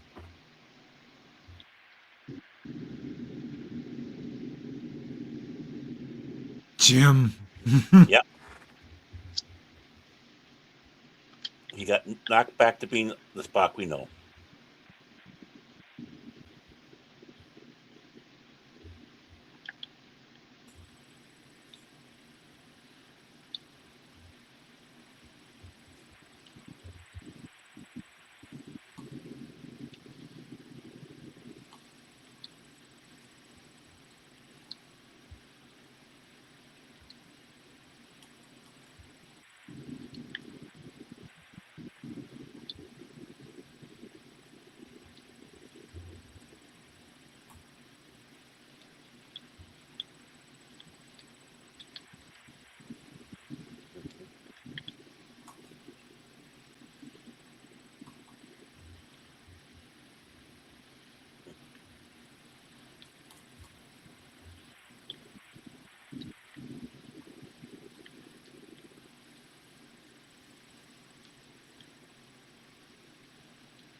Oh, hi, Jim.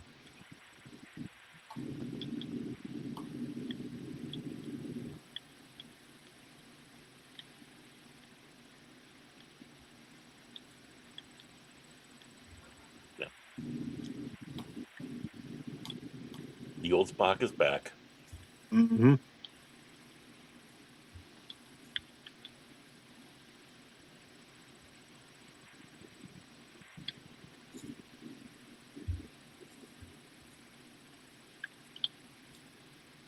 It's so good to hear him say Jim again. Yep.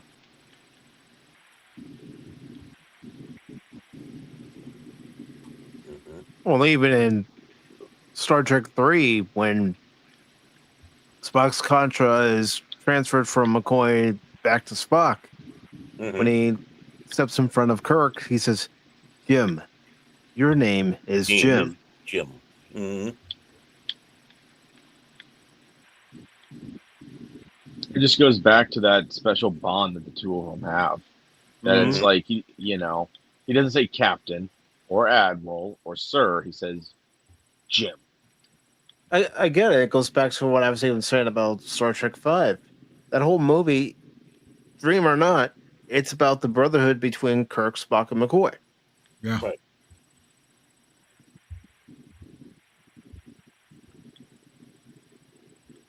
See, now There it we get. is. Look at that. Mhm. Yep, Tell now me we see that's the not a model. Borg Mhm. ship. It is. It's not a Borg ship. It's not a Borg ship. Although the end looks like the Doomsday Machine. Yeah. That's true. Yep. Mhm.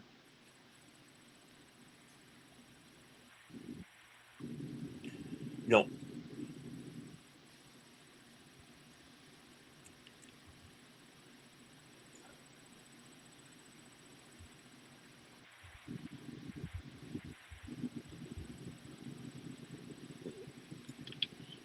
What?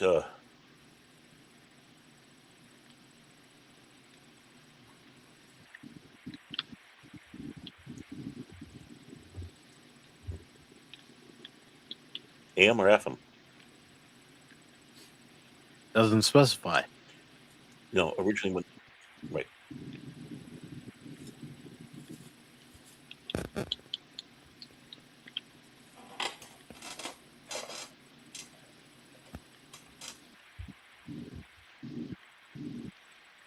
Mhm. Time for All a new FM. paddling. Mhm. You know, it's kind of interesting. Originally, when they were getting the message about the cloud and how big the cloud was, they said it was like 86 AU or astronomical units, which would be like 86, Us from the Sun is 1 AU. And when they redid it for the director's cut, 2000, they changed it to 2 AUs because they realized I call it that big is just too ridiculous. Yeah, I mean, he originally says 80, right? 80 AUs 86. and done 86. Yeah, it's 82 or 86, something like that. But yeah, in the 80s.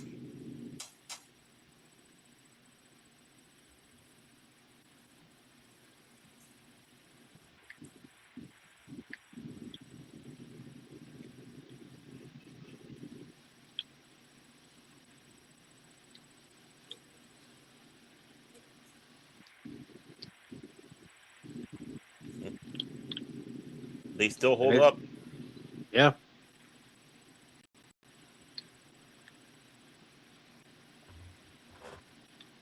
If this movie shows anything, is that you could still use effects like that. Yeah.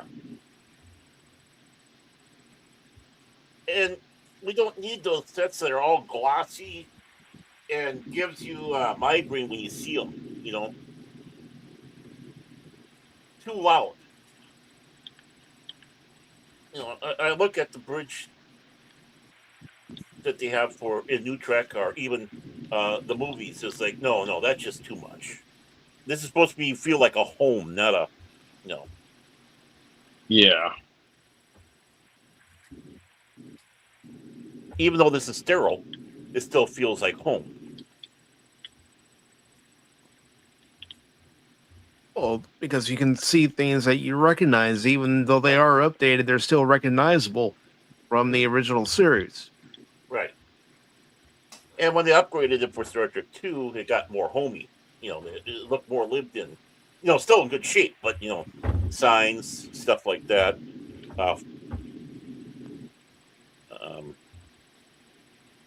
Fire extinguishers.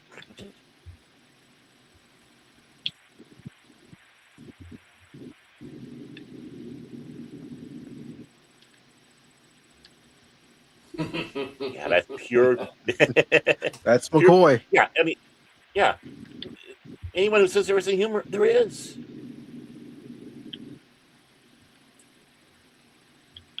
He doesn't know what he's looking for. He's Bono.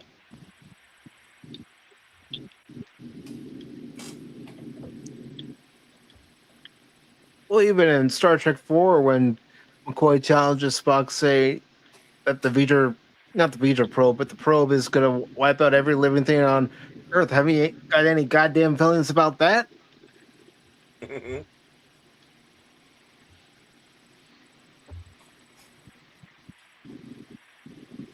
Sure.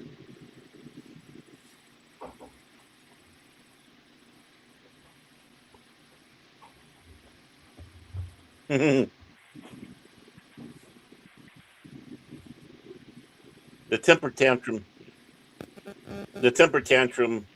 in the candy aisle. Mm-hmm. Or the toy aisle.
Always a catch 22. Mm-hmm. There we go. The triumvirate. We finally got it in this scene.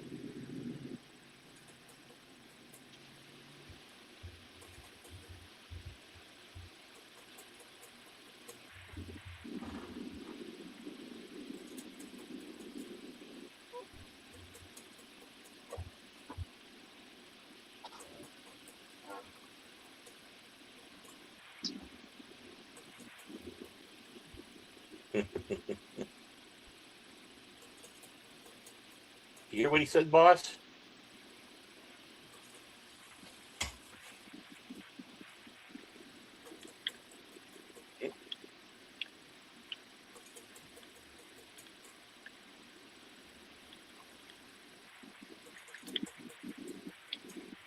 Drawing them in. Isn't it funny how the space has shortened up for this? Spock went through this whole long tunnel, but now it's like, can it rearrange itself on the inside? Has to be able to. Yep.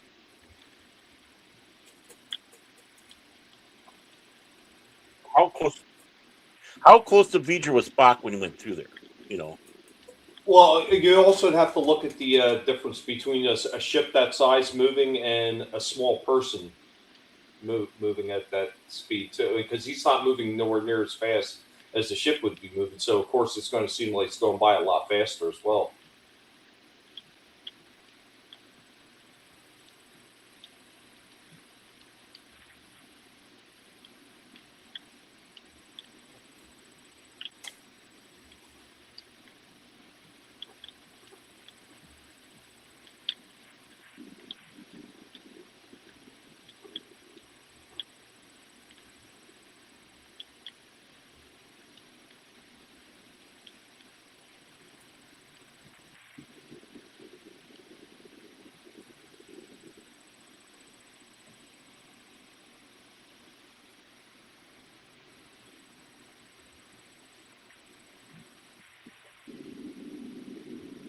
Experiencing some subspace interference, are we, Mr. Tag? Yes, we are, but Voyager let me back. Mm-hmm.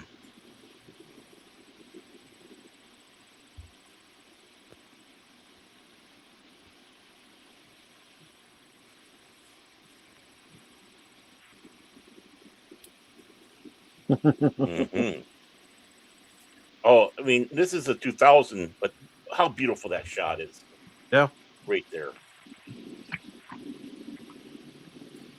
They knew how to film her. Well, not only that, Foundation Imaging knew how to do the digital work at the time. Mm-hmm. That was released. Mm-hmm.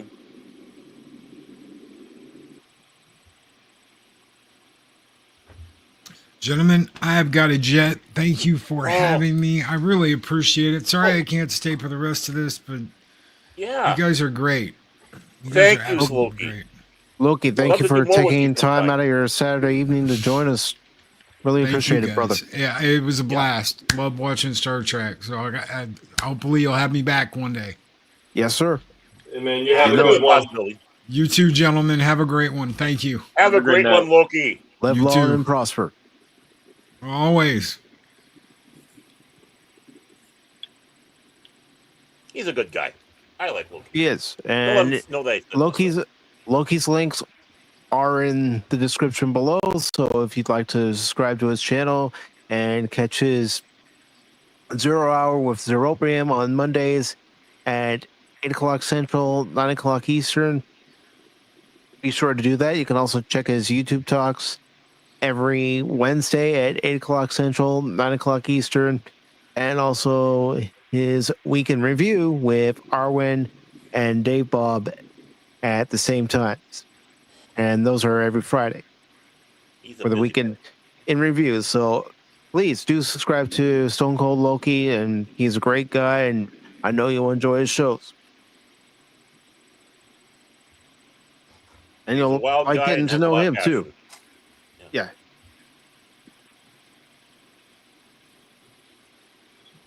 Honored to call him a friend. Definitely. And again, I appreciate him taking time out of his Saturday night to join us. You know, it's, as he said the other day on his channel, He doesn't do a lot of guest appearances anymore, but I appreciate him taking time tonight to be a part of this. And he wants to come back for more. Poor guy. He didn't learn his lesson the first time. Well, it's like I said on Wednesday's Pop Talk Baron. I want to make sure that I treat my guests well.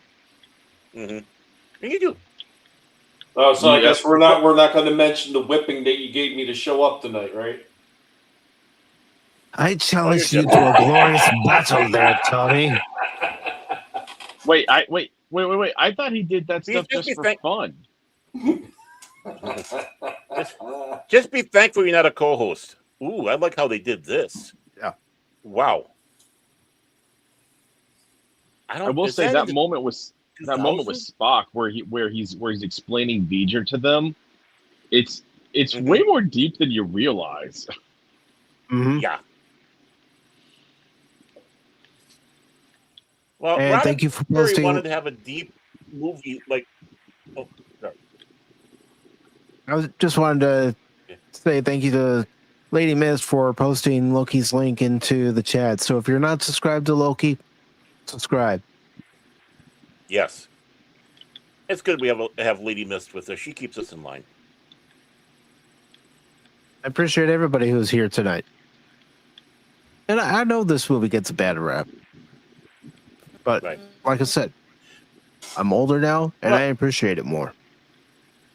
Well, I mean, Roddenberry wanted to do a more, something that wasn't Star Wars, very serious. He wanted to have a 2001-like movie, something that made you think.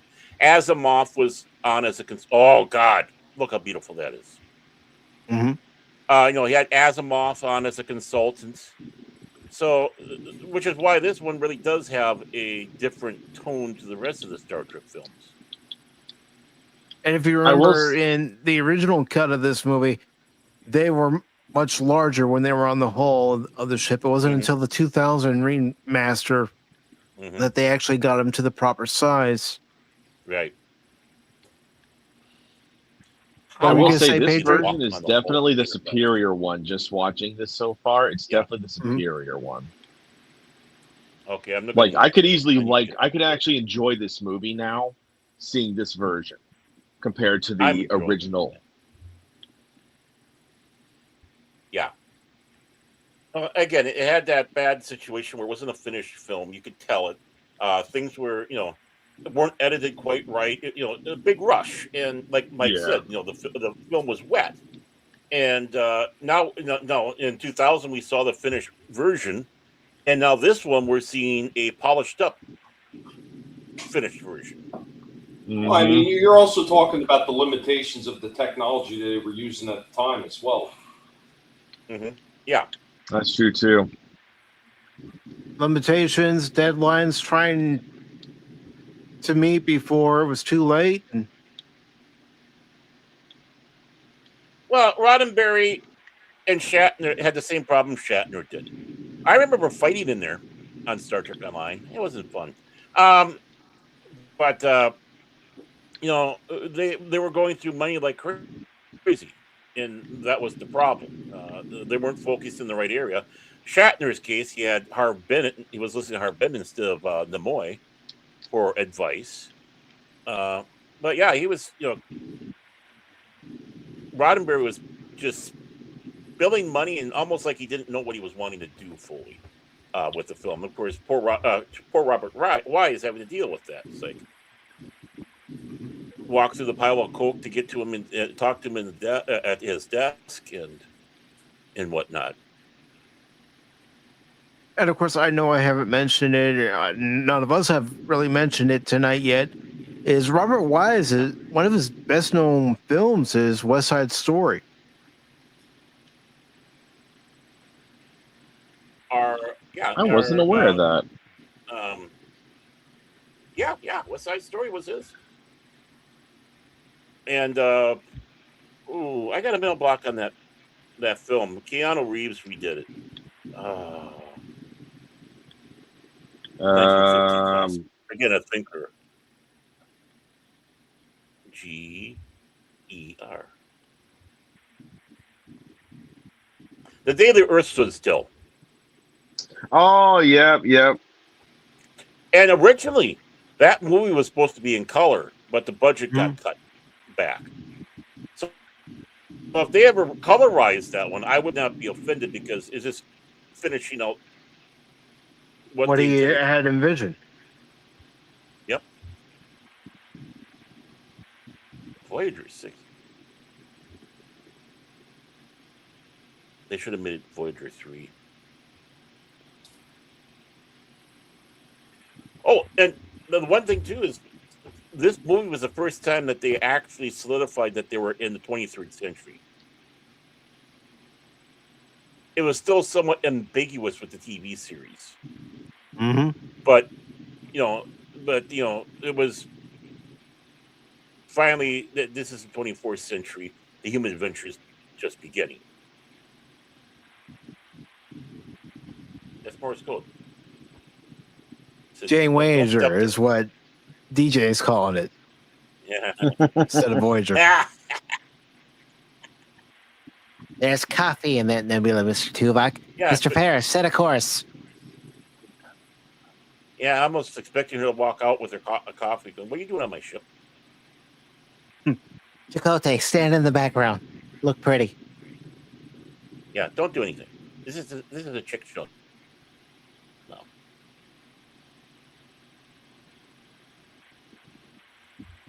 Where would have gone through a black hole though? Don't know. That's the mystery of the final frontier. Yep.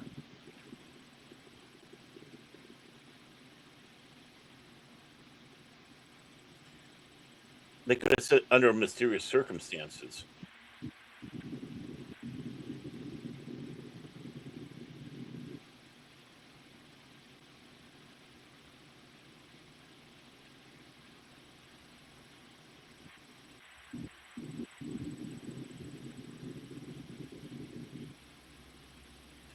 Oh, this drive's full.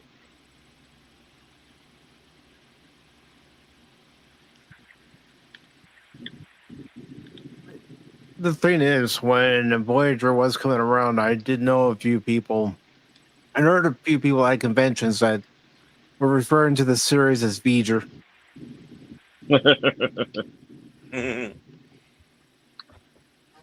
Yes, we're just going to violate the Prime Directive one more time just because, I'm Janeway and who's going to argue with me? Yeah. Starfleet in here. F them. And she gets promoted to Admiral. When all yeah, I know. Seriously. Yeah, almost right away. They couldn't wait to throw those spars on her uniform.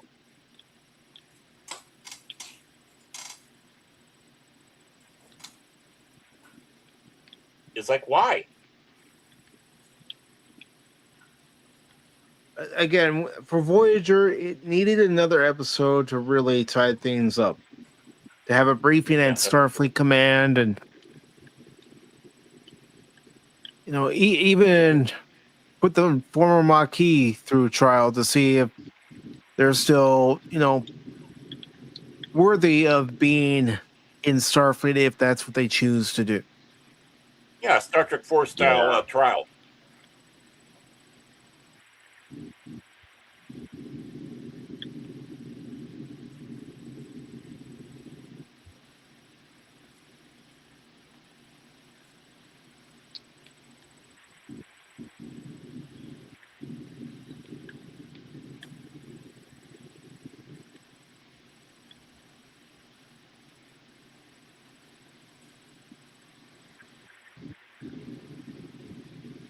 Boy, did it. Uh-oh. We got a lot more chirping and we got a lot more light flashing. This thing's really excited, boys. Mm-hmm.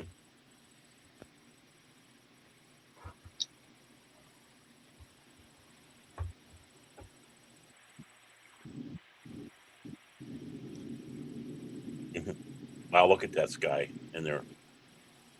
Mm-hmm.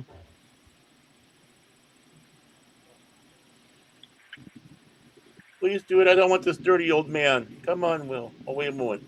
I know what you did. F you. Yeah, we'll not talk about Stephen Collins, what he did afterwards. And Oh, I'm not saying what it is. I'll talk about the gold monkey. Seven Heaven.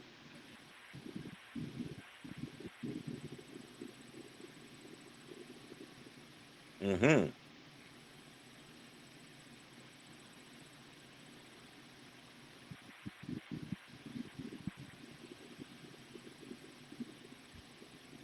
Mm-hmm. To touch him.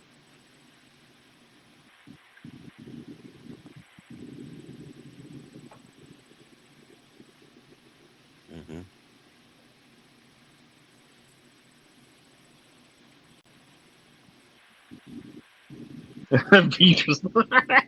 yeah, Bones with that wit. Yes. And you know, they're like, what does God need with a starship? Or no, that was Kirk. Never mind. What does God need with a starship? no. What McCoy says in Star Trek V is he says, "Jim, you don't ask the Almighty for his ID."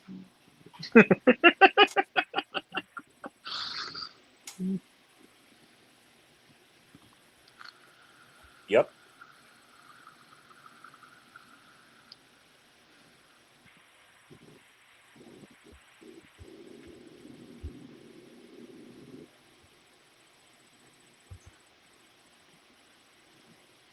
I mean,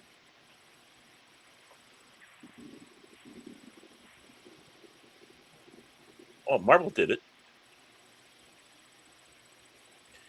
See, that's the thing that keeps me from thinking that this was a Borg thing, because they talk about the galaxies he visited, throughout the universe. Yeah. I mean, what type of drive does he have, for one?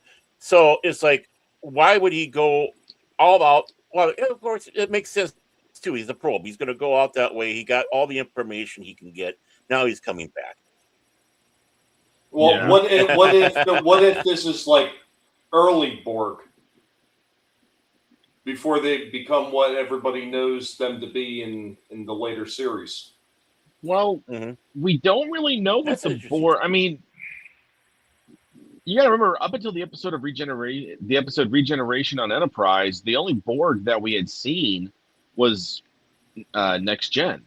So we really don't know what the Borg would have looked like. But the only reason why the Borg theory never made sense to me is because, remember, the Borg, they're a hybrid species. They're Exactly. they're part organic, and their whole thing is conquest. That's practically their whole thing. And Voyager's not a machine of conquest.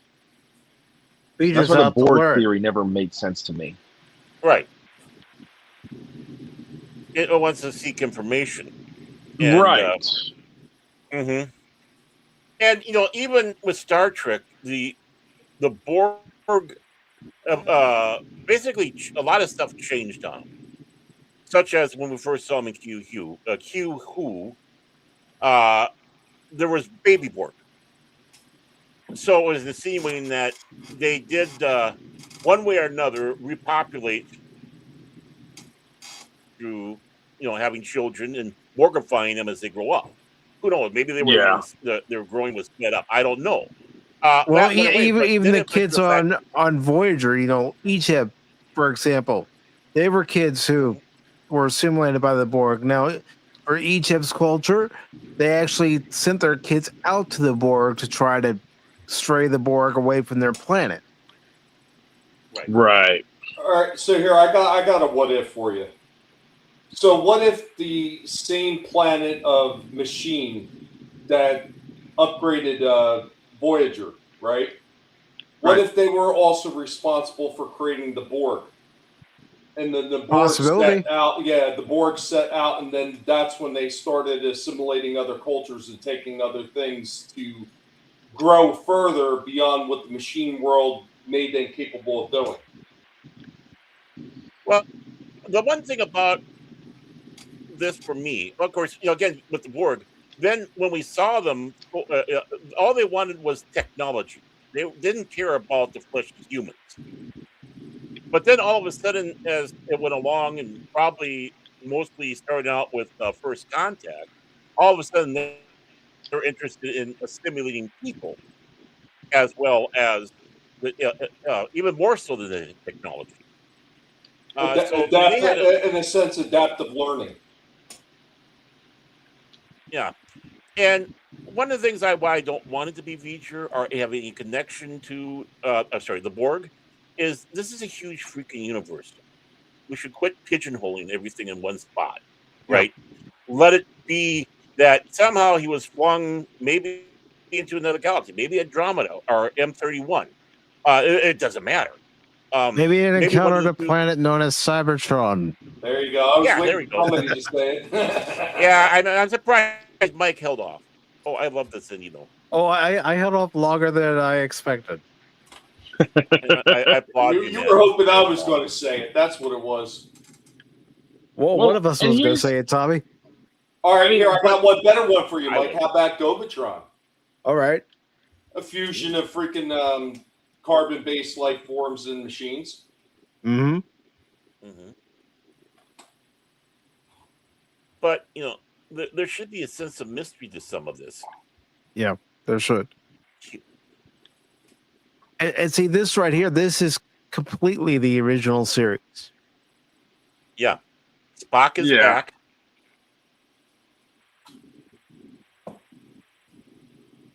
All right. Where no man has gone before. Gary Mitchell. Yep. And her name's escaping me at this time, but the science officer.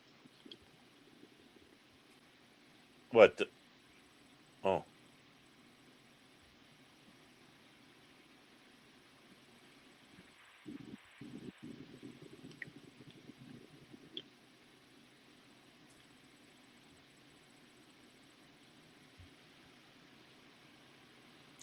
A 4-day trip between Earth and Vulcan. I love this line. I'll tell him that. Out there. That away. Yeah. We're going. So you want us to head toward the sun, sir? Yeah. That was Star Trek 6. Oh, this is like. Yeah. They should blur this part out. They should just blur this part out. This is just too. Oh, that's such beautiful. I wanted to use this for the opening of The Adventure Continues, but I knew it'd be too long and I'd get dinged. Yeah. I mean, if it was a Rumble only stream, then you could probably get away with it. Yeah. I think Smoking Nerd needs a moment alone. Maybe some stock and Kleenex. Me too. You need a cigarette. I'm already there. I'm smoking my cigarette right now. It happens fast for me. I mean, it's one of those things where it's her problem, not mine. Baron's on his third or fourth already. Yeah. How did you know? No, I mean, this is a lot better. I think it would have been received a lot better if this is what we got back then. But I agree. Yeah. And Lady Miss is telling us all to live long and prosper. Right. I mean, honestly. Yes, it is, Joe. Yeah, yes, it is. And I'll be honest with everybody, especially if you're new to these bi-weekly Adventure Continues streams. That's my whole point of this. Showing good Star Trek, even the episodes that we consider turds. Yep. Pointing out the good things that even those episodes have. I'll watch Star Trek 5 over New Trek any day. And you saw the name Susan Sackett that went by there. Yeah, that was the lady that he was snuggling up to when he wasn't with Major Bart. And I'm glad we could give you something to watch and take your mind off things that are going on Yeah, Joe. Just Joe for a said little this bit, was Joe. exactly what he needed. Yeah, I And mean, Joe, I'm serious. Prayers to your mom, and if you yes, need anything, please reach out. yes, yes, from all of us.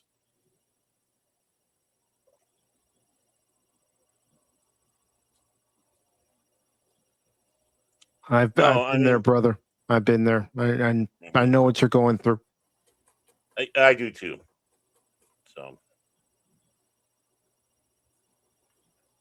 I mean, you think about when you look at this, everything. Now that I thought the 2000 was great, right? When they've cleaned it all up for that one, it's like, wow, here we go. Um, I like the television version of this, the television cut Hmm. they had, because they did add a lot of scenes in there. It's like, ooh, ooh, ooh, and that was the exciting thing. But of course, again, that long, yeah, there's Mark Leonard's name, but that long trip through the cloud is like, always gets to me. And them trimming it down a lot better. We used to call it Star Trek the motionless picture. Now it's a motion. Hmm. Alexander Courage and Gene Roddenberry. Alexander Courage, really. Yeah, I'm still a little salty at some of the stuff that Roddenberry did. I won't deny it. But I have to Yeah, sit back and say, at least he wrote the book. that's true. And I agree with you, Joe. As much as I like, Jeffrey's original design in the Enterprise, the refit has always been my favorite. Yes, it has been. No ifs, ands, or buts about it. It's just so beautiful.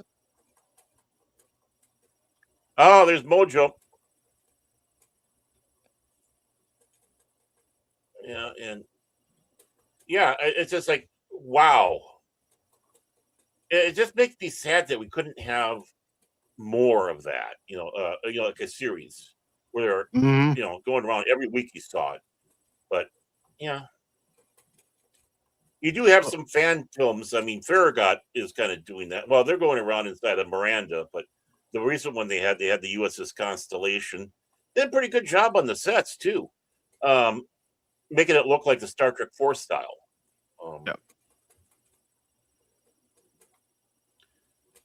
For Bob, yep, Robert Wise. He was a great director. He did many different genres. And that's the thing too, Joe. I don't know if you've seen some of the concept art for Star Trek Phase 2, but Mhm. they tried to retain a lot of the aspects of the original Enterprise, but they Mhm. had the nacelles that you would see here in the motion picture. But of course, Right, instead of the Bassard collectors being covered like they are, you could actually see them. They were exposed. And right. Yep. Yeah, I mean, it was like a hybrid. They had they had the twin turbo lifts you could see going up to the bridge. I love how everyone's trying to say how the bridge is now. That try to make it bigger in the turbo lifter. No, no, no. You would still have that line. No, the bridge was offset 36 degrees. Why? Because they don't need to be looking forward. They're inside a room with a large screen TV. They could be looking back, having the thing backwards. It doesn't matter. You can be 36 degrees off. Franz Joseph was a genius with that, and I hold to that still. and But they had like the two, and then they had the two turbo lifts you could see on the bridge. The main hall was, it was tweaked, but still had the same looks. You had the little torpedo launcher down on the neck, like we have with the motion picture one, but it was like one little tube type of thing. Those mhm. engines, a little reshape. You had the travel pod, you know, where you could land like we, Kirk did in Scotty on there. It was, it's like if they would have gone out with that design and put it in the theaters, like wow, that's awesome. Yep. And the design, the one that they made for the Star Trek Phase 2, I mean, wow. I mean, I hope that somewhere still around. I hope it was never I, destroyed.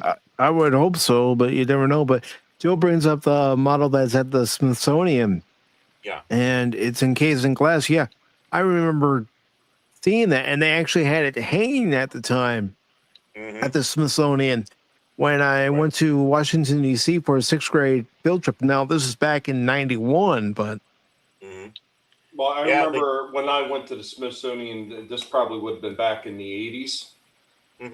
There was a one good because Smithsonian always winds up getting this different stuff coming in, both the aerospace and the regular Smithsonian. So the one year I went, they actually had the entire mask set up. Like they had the tents, they had Klinger's dresses, they had the Jeeps, like they had all kinds of stuff. It was like really cool to be able to see that in person. I remember my mom gave me one of those small cameras. I was snapping shots left and right. I mean, that's kind of seeing stuff like that in person was so cool as a kid. Yeah. Well, yeah, and then they took the Enterprise down for a 3-year retrofit. Yep. And you could see in some videos that people have taken where some of the original lines were before they cleaned it up. And Joe also mentions he had the blueprints for the original ship when he was a kid. Yep. Back when you got beat up for being a nerd. Yep. You know what's funny is that I got my blueprint. Go ahead. No, I just was saying I still got mine, so that's good. Go on. Yeah. I remember when so do you remember for the very first J.J. Abrams Star Trek movie? And remember, what was the teaser trailer? Does anybody remember what the teaser trailer was for that? I don't know. I remember the poster was, that badge and the teaser trailer was the original December release date for 2008. That's when they originally wanted to release it. Yeah, so the actual trailer, because I was working at a movie theater at the time, and I can't remember which movie it was, but the way that they did it is that you hear Leonard Nimoy saying "space, the final frontier." Then you hear that orchestral music playing, and they're slowly zooming out, and you see a bunch of like welders and machinists on the saucer section of the Enterprise, and it zooms out, and then you start seeing NCC-101 USS Enterprise, and then it zooms out to like 2/3 of the saucer, and then it says coming soon. And then I was losing my shit on this, and all the guys are like, "You're such a nerd," and then when it comes out, what do you hear? Barack Obama saying, I've always been a Star Trek fan. I'm just in the closet Star Trek fan. I'm like, and Spider-Man. Yeah. What? Well, he's a closet something, but Shots fired. Well, I mean, Patriot. I went with some friends after I'd already seen the 2009 Star Trek movie, and after they saw it, they said, "Yeah, if Star Trek was like this, I'd be watching it all the time." Meanwhile, I'm thinking if Star Trek was like this, I would have been turned away. Yeah, because you threw up a little bit in your mouth. Yeah, I mean, I walked out of that Star Trek movie thinking two things. One, I'm like, this is not true Trek. Two, this is a great action sci-fi, but this is not Star Trek. It's an action sci-fi. It's like how they described it in Ready Player One when they're looking at the one character's bike, and they're like, "Yeah, it's just a standard bike with an Akira overlay." That's pretty much what that movie was. It was an action sci-fi with Star Trek overlay on top. That's all it literally was. Branding. It's all about putting the branding on top. I mean, it's kind of like, I have my gripes with it. Well, I hate Disney. I've never been unapologetic about it. I hate Disney and everything they do, but it's the same thing with Star Wars. They just slap the brand name over top of it and say, "Hey, here's your Star Wars." No, it's really not. Sorry. Oh, Mike, tell him how much I hate Disney. Tell him how much, because we'll be here for 3 hours for that rant. Dude, it's going to be an 8-hour rant. I'm feeling generous. I'll make it 3. I made a short song. That I sometimes play on my live streams about Disney Burn, because I hate that company so much. I actually so funny enough, a couple of weeks ago, I was talking with my family and I was just ranting about Disney. And I literally said, if Disney were to burn down tomorrow, I'd quickly go to the store, grab as much asparagus, eat it, and piss on its grave. No. We got to get marshmallows. I was just thinking we're gonna that. go there and make s'mores. Yeah. So Tommy, The level of you're toxicity telling me at that Disney you're going to would attempt permeate to the roast a s'mores. marshmallow. Here's what I would gladly do. I'd gladly do what I just said I would do, and then I'd love to go to Universal and be like, okay, now let's have some actual fun. And Joe says about the old 9 movie, the opening of it was awesome. Kirk born during a space battle at the edge of the universe, totally epic. You know what I really liked? And I'll admit, I had a tear in my eye when it happened, is when Leonard Nimoy appears on screen. Right. Yeah.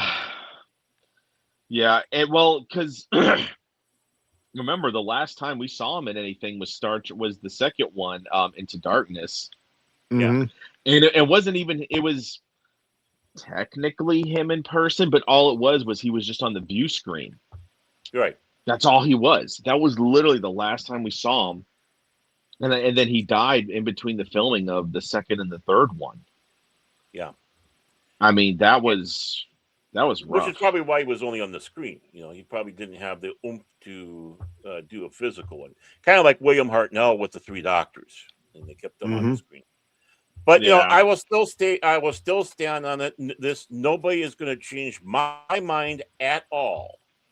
The 09 Enterprise and the later laughable -A in the third film, those are the worst designed, ugliest Enterprises ever made. They're tortured sheet metal. You take a look at the Enterprise in this movie. Look how beautiful she is. The only part of that 09 Enterprise that actually redeems itself is the saucer section, because it retains the look of the motion picture. Right. But everything that's about true. it is tortured sheet metal. Yeah, right. that's true. That's the only thing that's redeemable, but then it's the rest of it. Okay. You know, that's a nice top you got there, but you know, you should really change your bottoms. Yeah, it well, because here's the thing is that when you watch plaids Star don't Trek, go with stripes. No. Yeah, Unless you're a clown. Okay, and with the 09, it's not; those aren't the bussard collectors that they use to help collect, like, matter for their reactors. No. What is it? Water cooling. Because you're in. It's like, okay, I get they wanted to go real world. I get it, okay, but if you're gonna have heat radiators, maybe actually have heat radiators and not say, oh, it's water cooled by space that we pump through the engine core. It's like, we make stuff that's way more efficient than water in terms of cooling. And not all of space is cool. That's true, yeah. I mean, you'd get fried like the Dickens on the moon if you were facing the sun, and it's not exactly a cool place alive, and you can feel that even more and more out. So it doesn't make sense. The whole thing, and of course, what is the size of that Enterprise? No one has a decent idea how big that ship is, because it's going to be this size, but how can you fit all these ships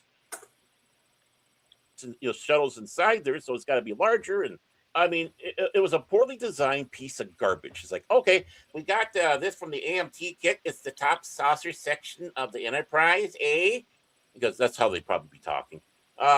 And because it said so in the box. And why don't we do this here and connect it to a couple of fleshlights and I don't know what this other part is here that's supposed to be the main hull. And then we'll put the lights on the end of the fleshlight there and let them shine. It's a piece of crap. Those ships are a piece of crap. Whoever designed them did not have a love. DJ mentioning that the Bussard collectors are based on actual science. Yes, they are. There are a lot of things that we've seen in Star Trek that are based on actual science, because they had science consultants helping them write the scripts. Say, okay, let's skip this technobabble and put a little bit of actual science in there. And right. Well, I mean, a lot of sci-fi movies and shows, a lot of them have a small basis of like real science. I mean, you take even Star Wars with the TIE fighters, twin ion engines. Ion engines are a real thing. Would they operate like they did in Star Wars? Absolutely not. Yeah, no, they were based on science, though. Yeah, I mean, none of the ships fighters that they had in there. If you want to have a proper space battle, Babylon 5 was it. That's why it hooked me. It really hooked me on that first episode when they had the Starfuries out there battling the Raiders, and it's like, and how the battle was like, okay, now we're getting close to how it would be. It's not Star Warsies. So, and Joe says top 3 movies for him. Number 3 is First Contact, even though he's not a huge TNG fan. Thought the Borg was a great storyline. Always thought the Borg could have been the ones who repaired Voyager earlier in their evolution. Right. And I myself, I don't hold to that. I know it was a fun fan theory that came about, but like I said, I don't want this closed neighborhood, especially after Spock said about, this ship has knowledge of the universe. It's gone to galaxies. And it's like, what race was out there that did this? It leads to that imagination. Well, I think that was one of the reasons when I go back and I talk about that Enterprise show. So, yeah, once again, the Borg do make an appearance, but there are other baddies in there that you don't see in any of the other Star Trek franchises. So I thought that was pretty interesting. Like the Xindi, for example. Yeah, at least they included somebody different. Right. Yeah. And I'm not complaining about that.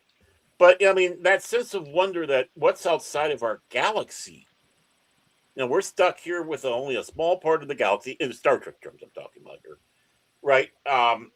Taking 4 days to get from Earth to Vulcan, it sounds fast and all that, but really, try traversing the entire galaxy that way, which was the basis of the whole show Voyager. But then it's like, what giants are out there? Are they still here? Was Voyager not only just shot through space, but was it shot through time? Did it go back in time? Could have hit a wormhole like they did, and just traveled a lot further than it was originally intentioned to go into when it hit that black hole. Right. Yeah. See, the wormhole that they were showing in there was not a proper wormhole. But it'd be some, of course, it's the stable wormhole of Voyager. Which would have been the thing to say is like, Voyager went out there and all of a sudden it disappeared. Well, it hit a wormhole and it threw it on, who knows how far in the universe. People have to remember out there. There's a lot of people don't, and I know we do, but I'm just explaining here. There's a difference between universe and galaxy. You have the solar system. That's where we live. That's where our planet is. And that solar system is in the galaxy. Now, there's several galaxies out there, and all those galaxies are part of the universe. And a lot of people, I love how they always want to mix all that stuff up. You can tell the amateurs, you might say. So this Voyager, and I know that the words were on purpose because you had Asimov on there, you had NASA involved, all across the board. When they sit back and say universe, that has impact and meaning.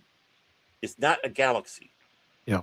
But it specifically said it's different galaxies. Yeah. So I like to go beyond that, the human universe. What is out beyond our own galaxy? The giants are they still around? Are these remnants of old ones? Is this a species that just boom grew to greatness? Babylon 5 again, going back to that. Humans becoming pure energy in a million years. Like the Vorlons. So that's why I just completely divorced the Borg thing. It's like, no, that's too fanish. It's thinking inside the box and outside the box. This is a mystery that will be unsolved because Starfleet has a little problem getting out of the universe or the galaxy. I mean, into the universe. So, obviously, Vijay didn't have a problem. Yeah, and Joel brings up his number 2 movie, which is The Undiscovered Country. Love the JFK storyline. Frank always played with current topics. Yeah, and did it in such a Star Trek way. And he also adds the opening scene of Undiscovered Country is only beat by the one we just watched, seeing Sulu command a starship. Yeah. In Pearl was epic. Yeah. I've said this one over and over again, Mike. I always felt that The Undiscovered Country is just greatly, greatly underrated. Like, I think that is just a fantastic movie from start to finish. And a lot of people overlook that one, and the only thing they could ever talk about is part 2 and The Wrath of Khan. Mm-hmm. Well, for me, guys, and I know Baron and Patriot know this, but for me, when it comes to the feature films, it's The Wrath of Khan, and then it's The Undiscovered Country at 1 and 2. And I can flip those around at any time. Yeah, that's true. I mean, well, and I would argue that Undiscovered Country has probably, I mean, and this is a controversial opinion. I think it has the best space battle in all of Star Trek of any of the films, because it goes to World War II, the hunter kill the hunter prey of the submarine versus like the battleship or the destroyer. You know, they can't see the submarine, but they see the torpedoes incoming.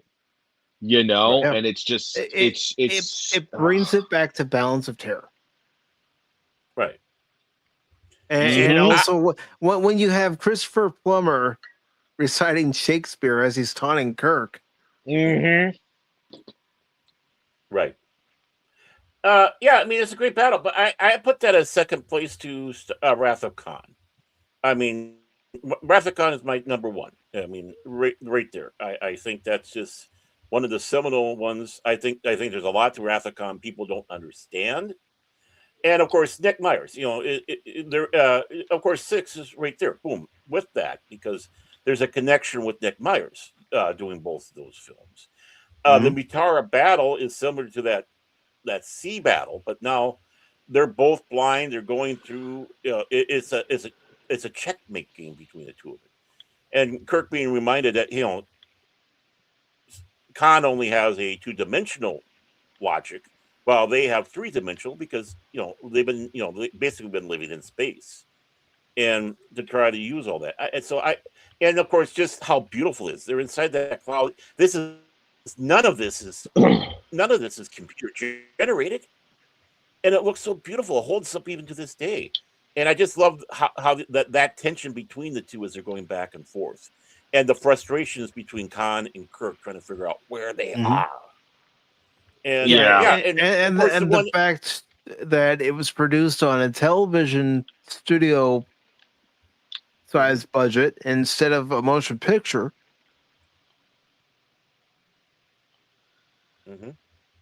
Yeah, I mean, exactly. Yeah, I can't. I don't disagree with you at all, Baron. I think for me it's because I watched. So for me, 4 and 6 were the 2 that we owned physically. Yeah. So I watched 4 and 6 all the time. So that's why the battle in 6 has a more special place to me. Well, yeah, because that's literally what I grew up on. So and I can understand that. That's a good battle, and again, bringing back that Balance of Terror, the submarine warfare and all that. Yeah, that's great as well. And of course, the taunting, which we didn't get with Balance of Terror, but this is a different person they're dealing with. You don't have that honorable Romulan commander. You have this, vengeful, basically going nuts Klingon. Yeah. Klingon. Yeah. Who was trying to do things so he can have power. It's just. And, wait, you were just talking about Star Trek 2. That's Star Trek 3. No, I'm talking about Star Trek. I'm talking about Star Trek 6 because spewing out. He wanted to be the chancellor. He wanted to be in charge of everything. Yeah, General Train did not want peace to come between the Klingons and the Federation. Mm-hmm. Yeah, and he wanted the chancellor killed. It didn't happen.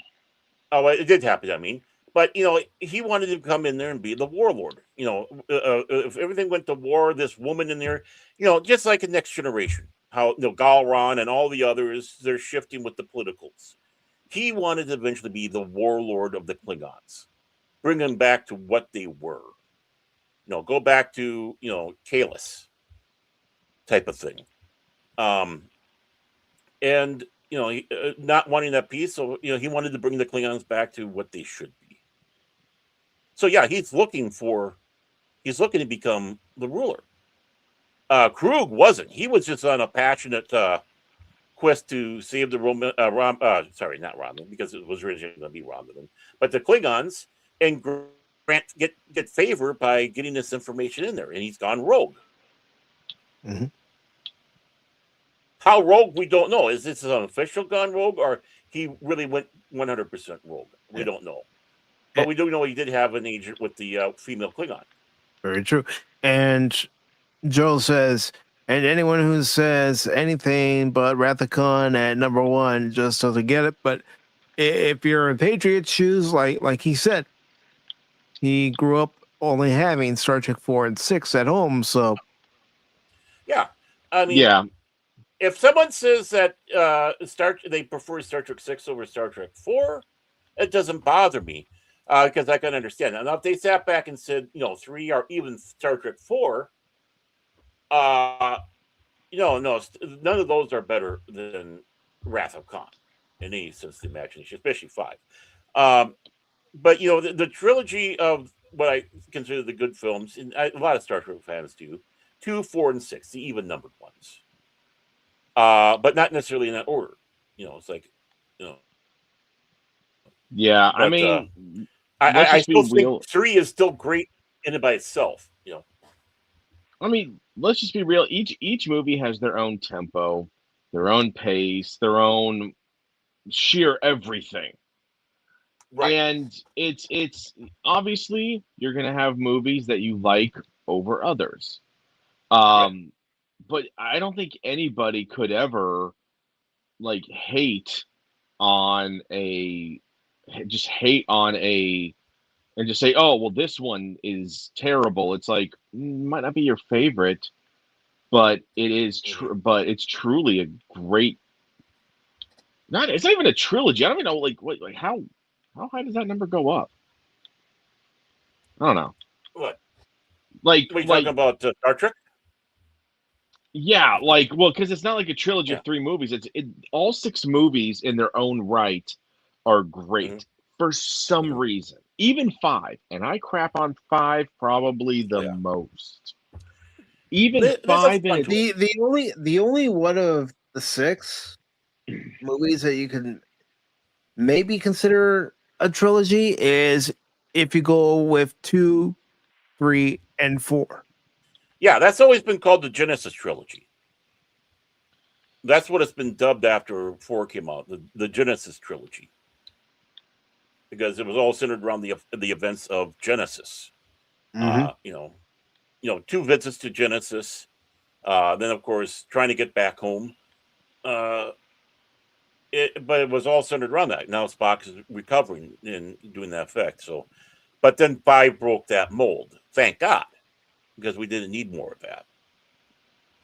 No, we just need to find out what God needed with a starship. And Joe says the only reason Ricardo Montalban wasn't nominated for an Oscar was because it was sci-fi. And we all know how sci-fi was viewed back then. Yeah. Well, it still is still today. I was gonna say, I'm like, sci-fi's look, the only thing that's broken the mold of sci-fi in any way, shape, or form is Star Wars. Like, there's been so many different sci-fi movies that have come out over the years, and they're pretty much always crapped on, even though they are like very imaginative and whatnot. Like I've heard so many people crap on Jupiter Ascending. I love that movie because it is so creative and truly embraces thinking outside the box in sci-fi. It truly embraces thinking outside the box. And so many people are like, "Oh, it sucks for this reason or that reason." I'm like, you're thinking too. To paraphrase Doc, you're not thinking fourth dimensions. You know, you're not thinking outside the box to what true sci-fi could actually be. Well, I'll throw the other one out there, and everybody, of course, should know this film, Blade Runner. Tell me, Rutger Hauer did not deserve an Oscar for his performance, especially when he came up with the final lines. That was all him, as he's saying about I've seen things, and then of course at the end there, time to die. Don't tell me he didn't deserve an Oscar, at least a nomination. He was great in there. And the film it's been a long time since I've seen Blade Runner, so yeah. And the film itself also turned science fiction upside down. Cyberpunk before it was cyberpunk. Yeah, Blade Runner was certainly a movie that people don't truly appreciate for what it actually is. Right. Well, it's another thinking movie. You have to think. Yeah, and I think with sci-fi, a lot of people just want to be spoon-fed it. They don't want to have to think, and it's funny, the people who actually think like about the movie in terms of whatever various things, sci-fi is probably one of the best ways to deliver it, because with sci-fi, the only limits are truly your imagination, whether for good or bad. Right. Your imagination is quite literally how far and imaginative can you go? That is sci-fi. Right. Truly. Well, yeah. Right. Well, I'm going to throw fantasy in there as well. On this part, sci-fi and fantasy are also a great way to bring consciousness. I'm not saying social warrior stuff, but it's like Alice in Wonderland was basically mocking Queen Victoria, and in British, in the British snobbiness and such like that. And of course, he couldn't write it that way, so he had to use a fable, which of course was Alice in Wonderland.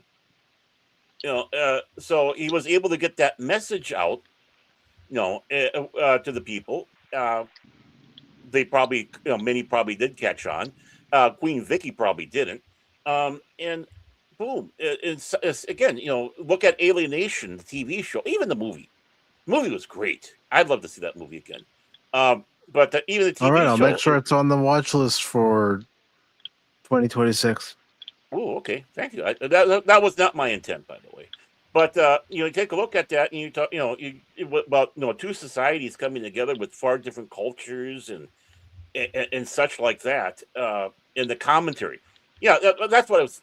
Commentary that they have where you're looking at it, and you can do it sometimes better by using these allegories and actually, say, we're going to deal with real life, which sometimes repels people. You might say. They might go out and say, "Oh, what a great movie it is," blah blah blah. But it does repel people. But the science fiction draws you, and if it's done right, it makes you think. And that's what it should do: make you think, not tell you what to do. And real quick, I do want to say to Joe, thank you for being here with us tonight for Star Trek: The Motion Picture, the Director's Edition. And again, brother, if you need anything, please reach out, because I'm praying for your mom. We all are. I know we all are. And I know DJ it. says for that watch party, he'll sing the Alien Nation song. You know what? For some reason, I'm sure he does know the words to the Alienation TV show theme song. Never used in the movie, but it was the TV show. But gentlemen, we are almost at the 3-hour mark, so I think this is a good point to start reporting back to Space Talk. I thought Smoking Nerd was going to continue on with that 3-hour rant. I was all prepared. I got their bucket of popcorn. Damn it! He can, but I'm going to bed. No, we'll have to. We're gonna have to have an episode where literally we're just gonna say, okay, this whole thing for however long it goes, there's no end time. This whole thing is literally just gonna be ranting about the terrible things in Star Wars and Star Trek that we hate. It is literally just gonna be an endless bitch fest. So buckle up. Sounds like another topic show for Pop Talk, doesn't it, Baron? Yeah. 3 days later. They're still going? Hey, I wouldn't mind having a report. But, gentlemen, before we do depart, is there anything or anyone or even yourselves that you'd like to promote? I promote me because Fat Steven said it. I'm a whore when it comes to streamcasts. So if you want me, you can have me. I'm cheap. That's all. I'm promoting myself. Thank you, Fats, for doing that for me. I actually want to. So I have another channel. It's called Breaking Silence 76. And I'm hoping I put the right one in there. You put my main one. This one I've been working on. This one is actually dedicated to just history. Literally just history. Right now I've been just doing shorts because I'm trying to get up to the 50 sub mark so I can go live eventually. So, and then once I do, I'll start actually putting out some videos and doing lives. But I haven't done any Trek ones yet. At the risk of turning this into a 3-hour more long program, is there specific eras of history you're going for, or everything? So I have I talked about Elvish honey today. Talked about Elvish honey. I've talked about how there was gold found in Georgia in the early 1800s. Why World War II the women all wore red lipstick, and I go break that, do it literally 60 seconds on that. The dancing plague, I did one on. That one should have blown up, but that got almost no views. Really? How in World War II a cruise ship carried the most amount of troops total amongst any single naval vessel, and is actually in a historical naval museum over in California. It was literally a cruise ship retrofitted for World War II for carrying troops. The Queen Mary. I think that's what it was. I have so much history in my head; it's hard to always remember everything. The first speeding ticket, what candy corn was originally called, a random Olympic sport. By the way, it was called architecture. Architecture was an actual Olympic sport in the early 1900s. Kid you not, drawing it out. Do you have the channel link? Give me one second. I'll send it to you in You send it to me in Discord if that's easier. Yeah, I'll just send it in Discord. I want that link. Yep. Well, and then I'll eventually start doing videos and whatnot. Oh, damn it. I want the share. Copy link there.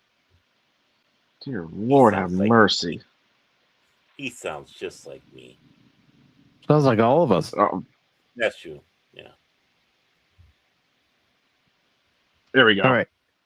Thank you, brother. Yeah. So, and yes, I am going to do Star Trek ones, but I want to do actual full videos or streams about some very random Star Trek history or Star Wars history, stuff like that. I don't want to try and condense it into a 60. Yeah, with guests or solo. I'm going to do guests on stuff that I'm not a very good I'm not very knowledgeable on. So, like, Mhm. let's say I wanted to talk about, say, do a history, like a recording on the history of The Big Short, the '08 financial collapse. Okay, I'd want to have somebody Mhm. who's knowledgeable in finance and on that stuff to kind of break down the history of that. So, certain things at times I will have stuff on, but for nerd stuff, I might have other nerds on who also know a lot about it too. So, All those nerds. yeah, you know what? I'm a proud nerd. I am So too. am Hell, I. I got the tattoos to show it, quite literally. So, but anyways, yeah, I just wanted to shout out my other channel. Yeah, that I'm thank you working for on. that. Guess what? You are now up to 51 subscribers. Okay, now I just got to wait for YouTube to finally say yes. You can actually. How sad is it? You have to apply to go live. It's You sad. can't just go live. You got to freaking apply for it. Well, what do you mean he's at 51 subscribers? He's now at 52 subscribers. Sweet. I beat you, Mike.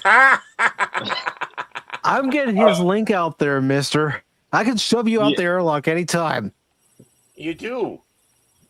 Can I fire a photon torpedo at him if you do? Yes. For a Wait, friend? what? Yes. You're both wrong. You're both wrong. He's sitting at 52. I was 51. I just hit the subscribe button, so Let me take a look here. yeah, it's counting my sub right now. Yeah, 51. So there we go. Yeah. Well, I'm very appreciative. You talk that way, nerd. I'm going to take mine away. Okay, I'll unsubscribe if you talk that way to me. Hey! That's right. I'm getting down on you, man. I said I was going to fire a photon torpedo. I never said it was going to be the complete yield. Okay. Who knows? It could be full of donuts, Barry. Like, that'd be so explosive. Well, that's true. But as Lieutenant Reed put it, they could knock the transmitter off a shuttle pod without scratching the hull, or put a 6-kilometer crater into an asteroid. So I'm going to go with scraping the antenna off of a shuttle pod without scratching the hull mode. There we go. That'd be greatly appreciated. Thank you. We all wanted to get shot at by a photon torpedo at some point. We all had to have thought that, even for a millisecond. No. Okay, so I'm the only crazy one of the I wanted to be a friend of Orion's slave girl, but hey. Yeah, there we go. Susan Oliver or Yvonne Craig, definitely. Wait, both. Mike? I still think about that to this day. Yeah, especially if it was Susan Oliver or Yvonne Craig. Both. Yeah. Yeah, together. Yeah. But, now, the thing is he thought about being shot at by a photon torpedo. What are you exactly smoking?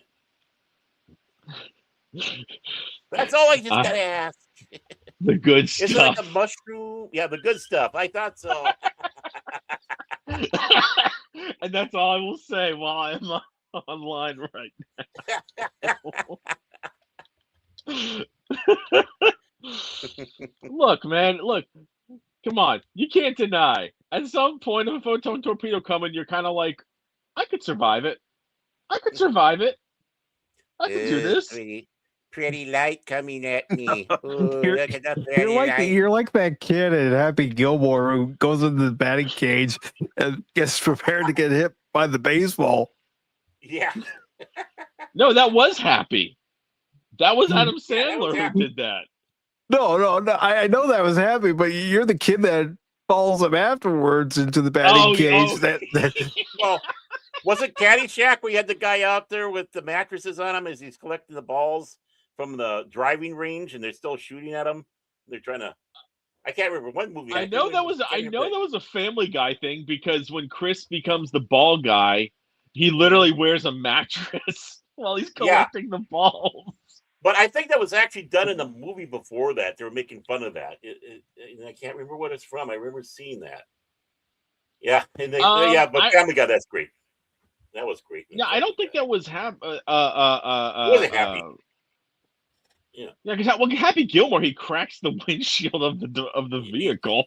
Yeah, I was thinking Caddyshack, but probably not. I thought there was something with the driving. It might have been okay. I gotta rewatch Caddyshack. Well, I gotta watch it just in general because it's a great movie. Yeah. Look what I'm doing to him, Mike. Look what I'm doing to him. You can always join us for a watch party. Well, I'm pretty sure it wasn't Caddyshack because I don't remember Caddyshack ever having a driving range because the only time they'd be out there collecting balls like that would be at the driving range. Right, yeah. Yeah. Okay, then it had to be another one. And the only time you had a driving range was when Bill Murray was attacking the flowers. You know. Yeah.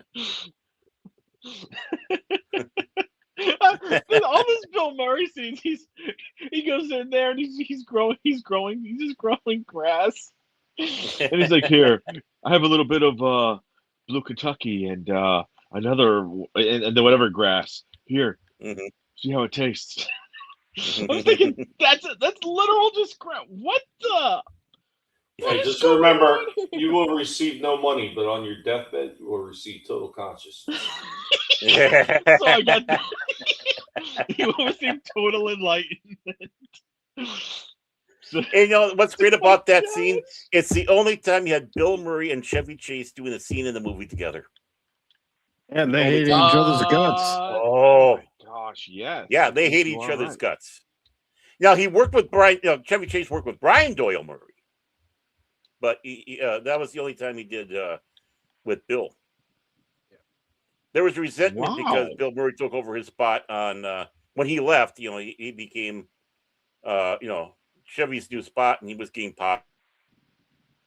But I mean, really, the ones that really shot to being popular was Belushi and Aykroyd.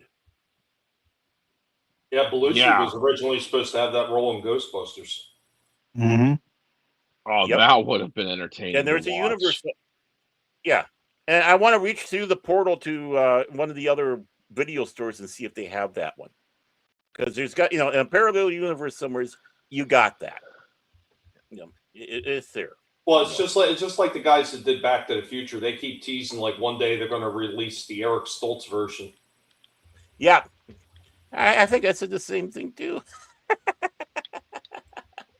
Well, even in Ready Player One, I think they had a little nod to an Eric Stoltz version. I don't know. It could be another movie I'm thinking of. Yeah. Ready Player One would have been the only thing that would have referenced that, to be honest. Mm-hmm. I can't think of another movie referencing it. People, you've just joined Deep Lore. Deep Lore. But, Tommy, what do you have coming up on your channel, brother? Guinea pigs. Hopefully an awake guinea pig. Stripe has been absolutely lazy tonight, and he is just camped out in the corner, and he is doing nothing. Stripe, you are such a huge disappointment to the collective right now. But we have movement. He heard me. He knows his name. He's like, yeah, where are the treats at, human? Same thing as always. We'll be doing the toy show on Thursday.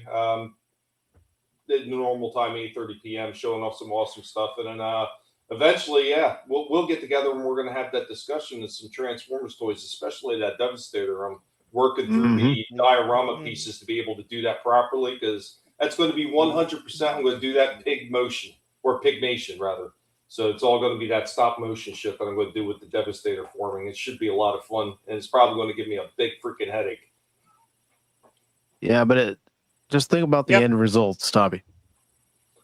The guys on the show, they keep saying that I'm getting better with the stop motion stuff.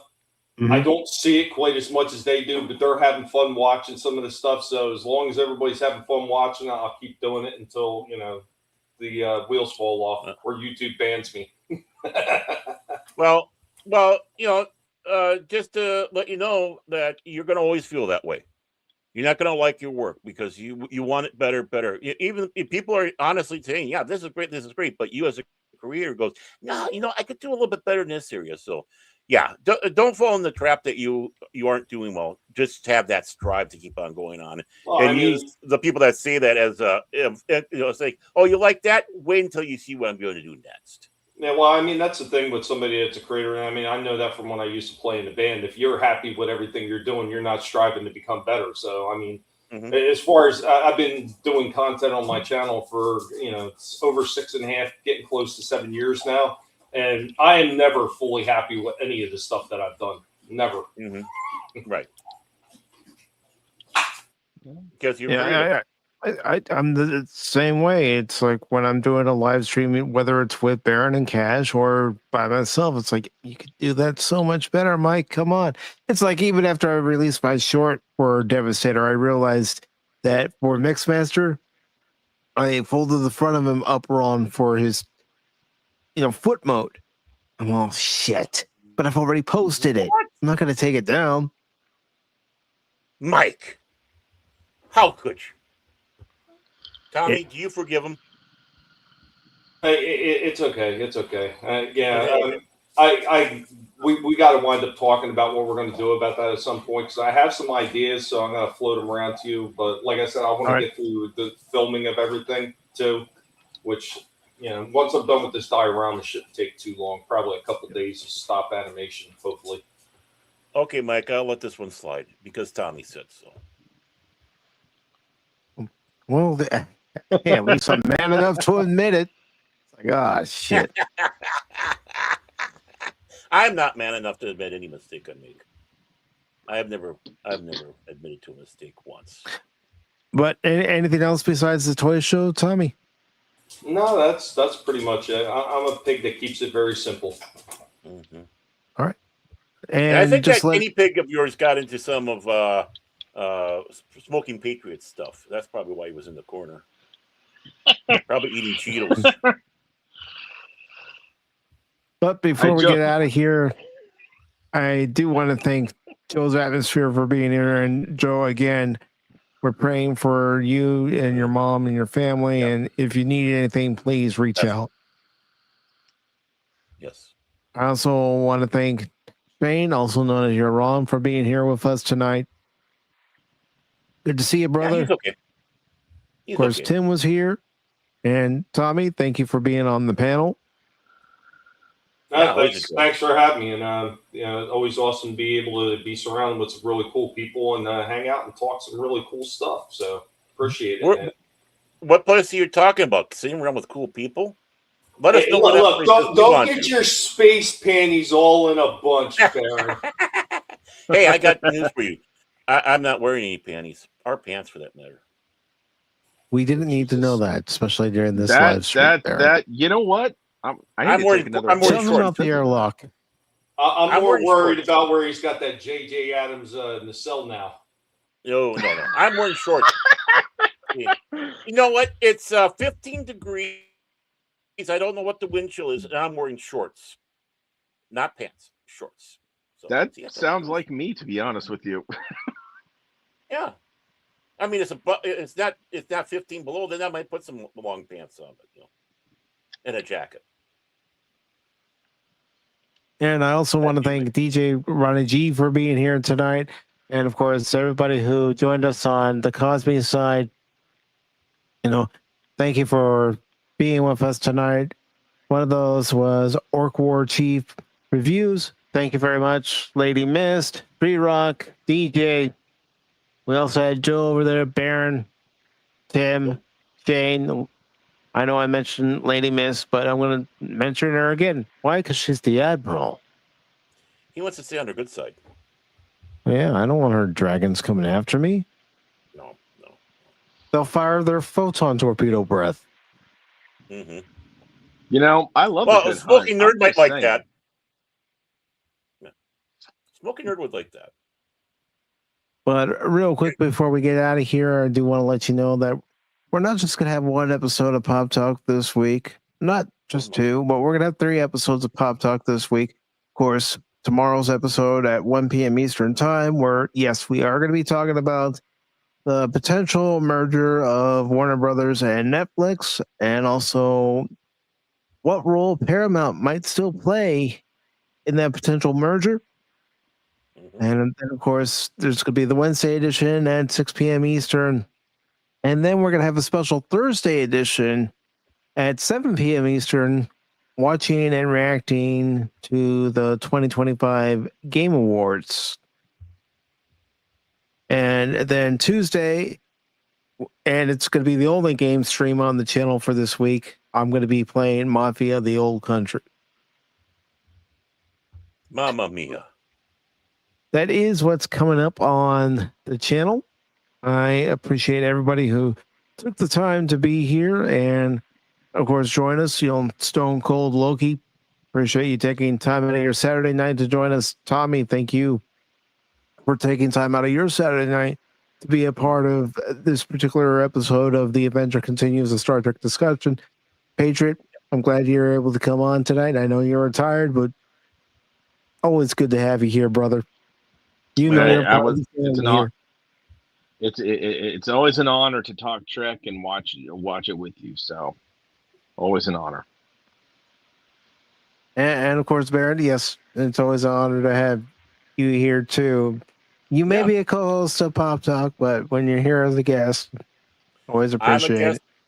I'm a guest here, and I thank you very much for letting me come over and be part of this as well. I don't expect it, and I'm always honored when you say, "Hey, Baron, you want to do this?" DJ was going to come on, but he bolted on me. I need a new guy. It's like talking about this particular episode. Do you want to join? Yeah. And of course, speaking of episodes, the next episode of The Adventure Continues will be in a couple of weeks from now, and it's going to be semi-live, semi-pre-recorded. Live parts will be me introducing the show and showing you all the episode. And then the recorded parts will be what we recorded with our special guest for that episode 17 of The Adventure Continues. The Balance of Terror is the episode, and we were joined by Pops. And of course, also joined by Baron. Pops is someone that you do recordings with every Friday. Oh, well, talking about, well, it seems like every Friday sometimes, Baron. You keep bi-weekly, yeah. But you guys talk about interesting movies, some movies that give you nightmares, and other movies that give Pops nightmares. So, and the one that's going to be coming up, this was one where I kind of gave Pops a little, because it was a Corman film. I didn't even realize it was a Corman film when I suggested it. But yeah, when that episode comes out, please watch that one. That was a fun talk between all of it, especially with reactions. I threw my long suffering under the bus and told Pops what she thought of it, and of course, Pops did not agree.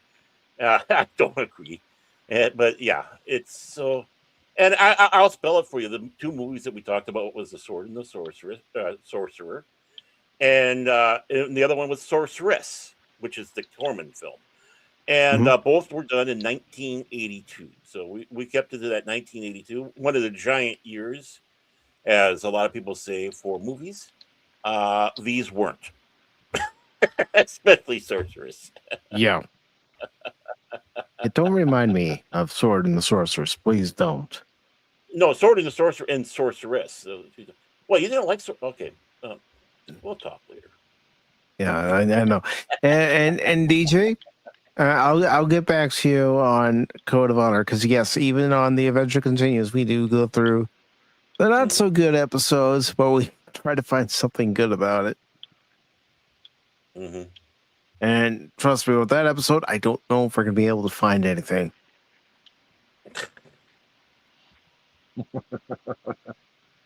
But everybody, thank you. Yes. Yes, Baron? I said cat fight, maybe? Maybe, but DJ says, what's not to love on that episode? But again, we're talking about all 735 episodes through all of Star Trek from Gene Roddenberry and Rick Berman. So it's going to come up. I'll DM you soon when that's coming up. Strong, empowered Tasha Yar shows the human aliens that women can be tough. Plus, I love the deadly fluorescent bulbs. Yeah, but yes, That'll be coming up. I will send you the details, DJ. But until then, everybody, thank you. Hope you have a great rest of your Saturday night, great rest of your weekend, and as always, live long and prosper.